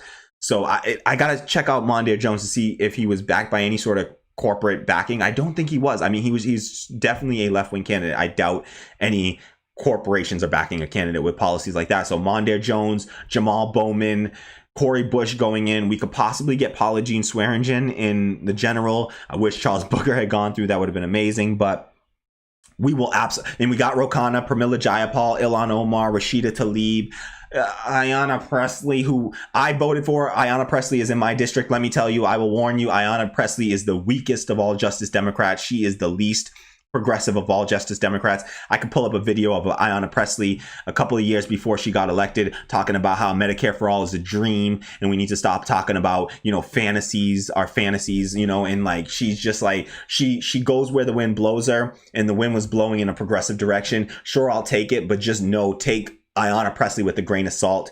She will fight on racial issues, but not as hard on economic issues. And that's just who she is. That's somebody I voted for. I put her, I helped, I supported, I made a few calls for her, and I donated a bunch. So and I voted for her. So So I'm telling you, this is a candidate I put there, and so I have an even closer observation on her, and she's just not as progressive as the other candidates. She's the least progressive of the entire caucus, but she's ours nonetheless. So we'll take it for now. Who knows? Someday, magical world, maybe I run for a seat like that if she ever goes to Senate or something like that. Or there's a bunch of other people that need to be taken out in Massachusetts, out of Congress. Stephen Lynch, I think Richie Nail, whatever Nail is. Yeah, Richie Nail. They all need to go. So Saeed says, I enjoy your program. I will happily subscribe. Thumbs up. Thank you so much, Saeed. I appreciate it so much. Thank you so much. If you can, and you know any other folks that might be interested, please share with them, share the channel, share the video with them, share it on social media, and, hit that bell to receive notifications whenever we go live. You can hit that notification bell, and you'll also receive, notification whenever we launch a new video. And then if you can, or anyone who can support the channel financially, I do have a Patreon at patreon.com/radicaldemocracy. You can see there's a link in the description box below, and it means so much, and it's such a huge, I'm deeply grateful for those donations. If you can afford it, please, you or anyone can afford it, drop me a few bucks on Patreon. It will help keep the channel, existing and growing. And I can't thank you enough to everyone who signed up earlier on. We got another Patreon subscriber. His name is, we call him no name or underscores, because his name is literally just a few underscores. But I keep saying he. Sorry for if I shouldn't just gender people. I apologize. That we call them underscores or no name, and they have been with us since my first live stream, and huge they always engage in the chat, and now is our Patreon subscriber, and I appreciate it so much, and it really does help this channel to exist. And so if you can afford it, and only if you can afford it, please head over to patreon.com/radicaldemocracy, or find the link in the description box below, and just click that link in that description box below here, and sign up, pledge a few bucks, donate a few bucks a month, and it keeps the show going. We got $20 pledged a month right now, and the goal is to try to get to $100 a month by the end of August, which is a ambitious goal, but it is our goal nonetheless. Because honestly, to get this thing, I live in the Boston area. Rent on average is about for like a 1-bedroom is like, no joke, like $1,300 or $1,400 a month, for like a 1-bedroom around where I live. So like, until the channel is making like $2,000 a month, I'm gonna have to find, I'm gonna have to be working and that sort of stuff. Right now I'm unemployed, but I'm surviving.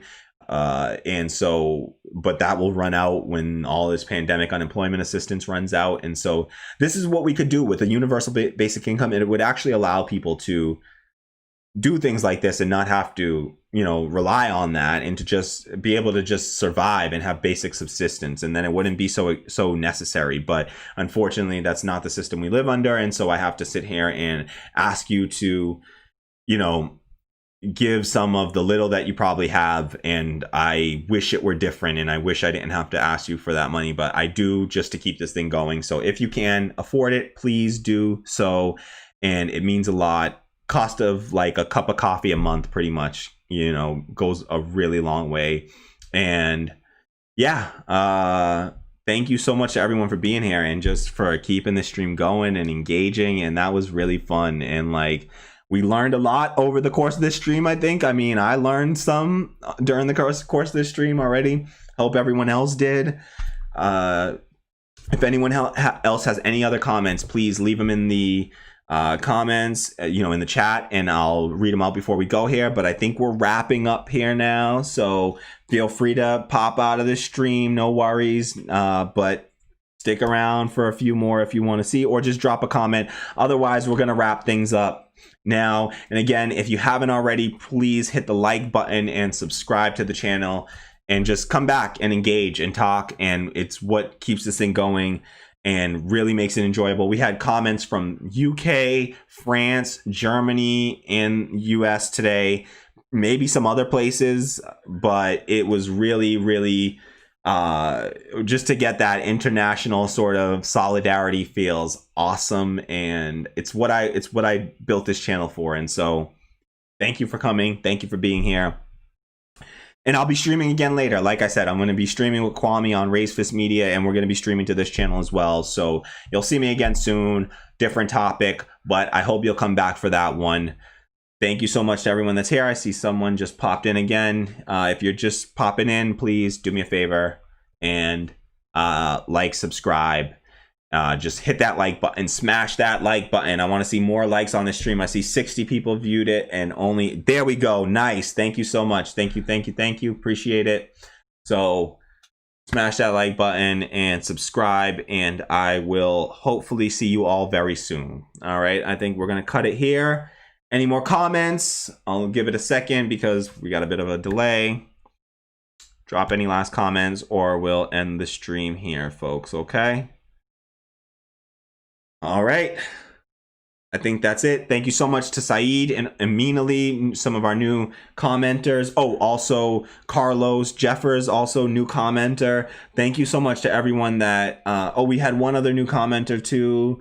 I'm sorry, I am spacing on the name off the top of my head. I apologize, but we had one other new commenter. Oh, Elijah7987. So we got 4 new commenters in here, and that was really fun to see.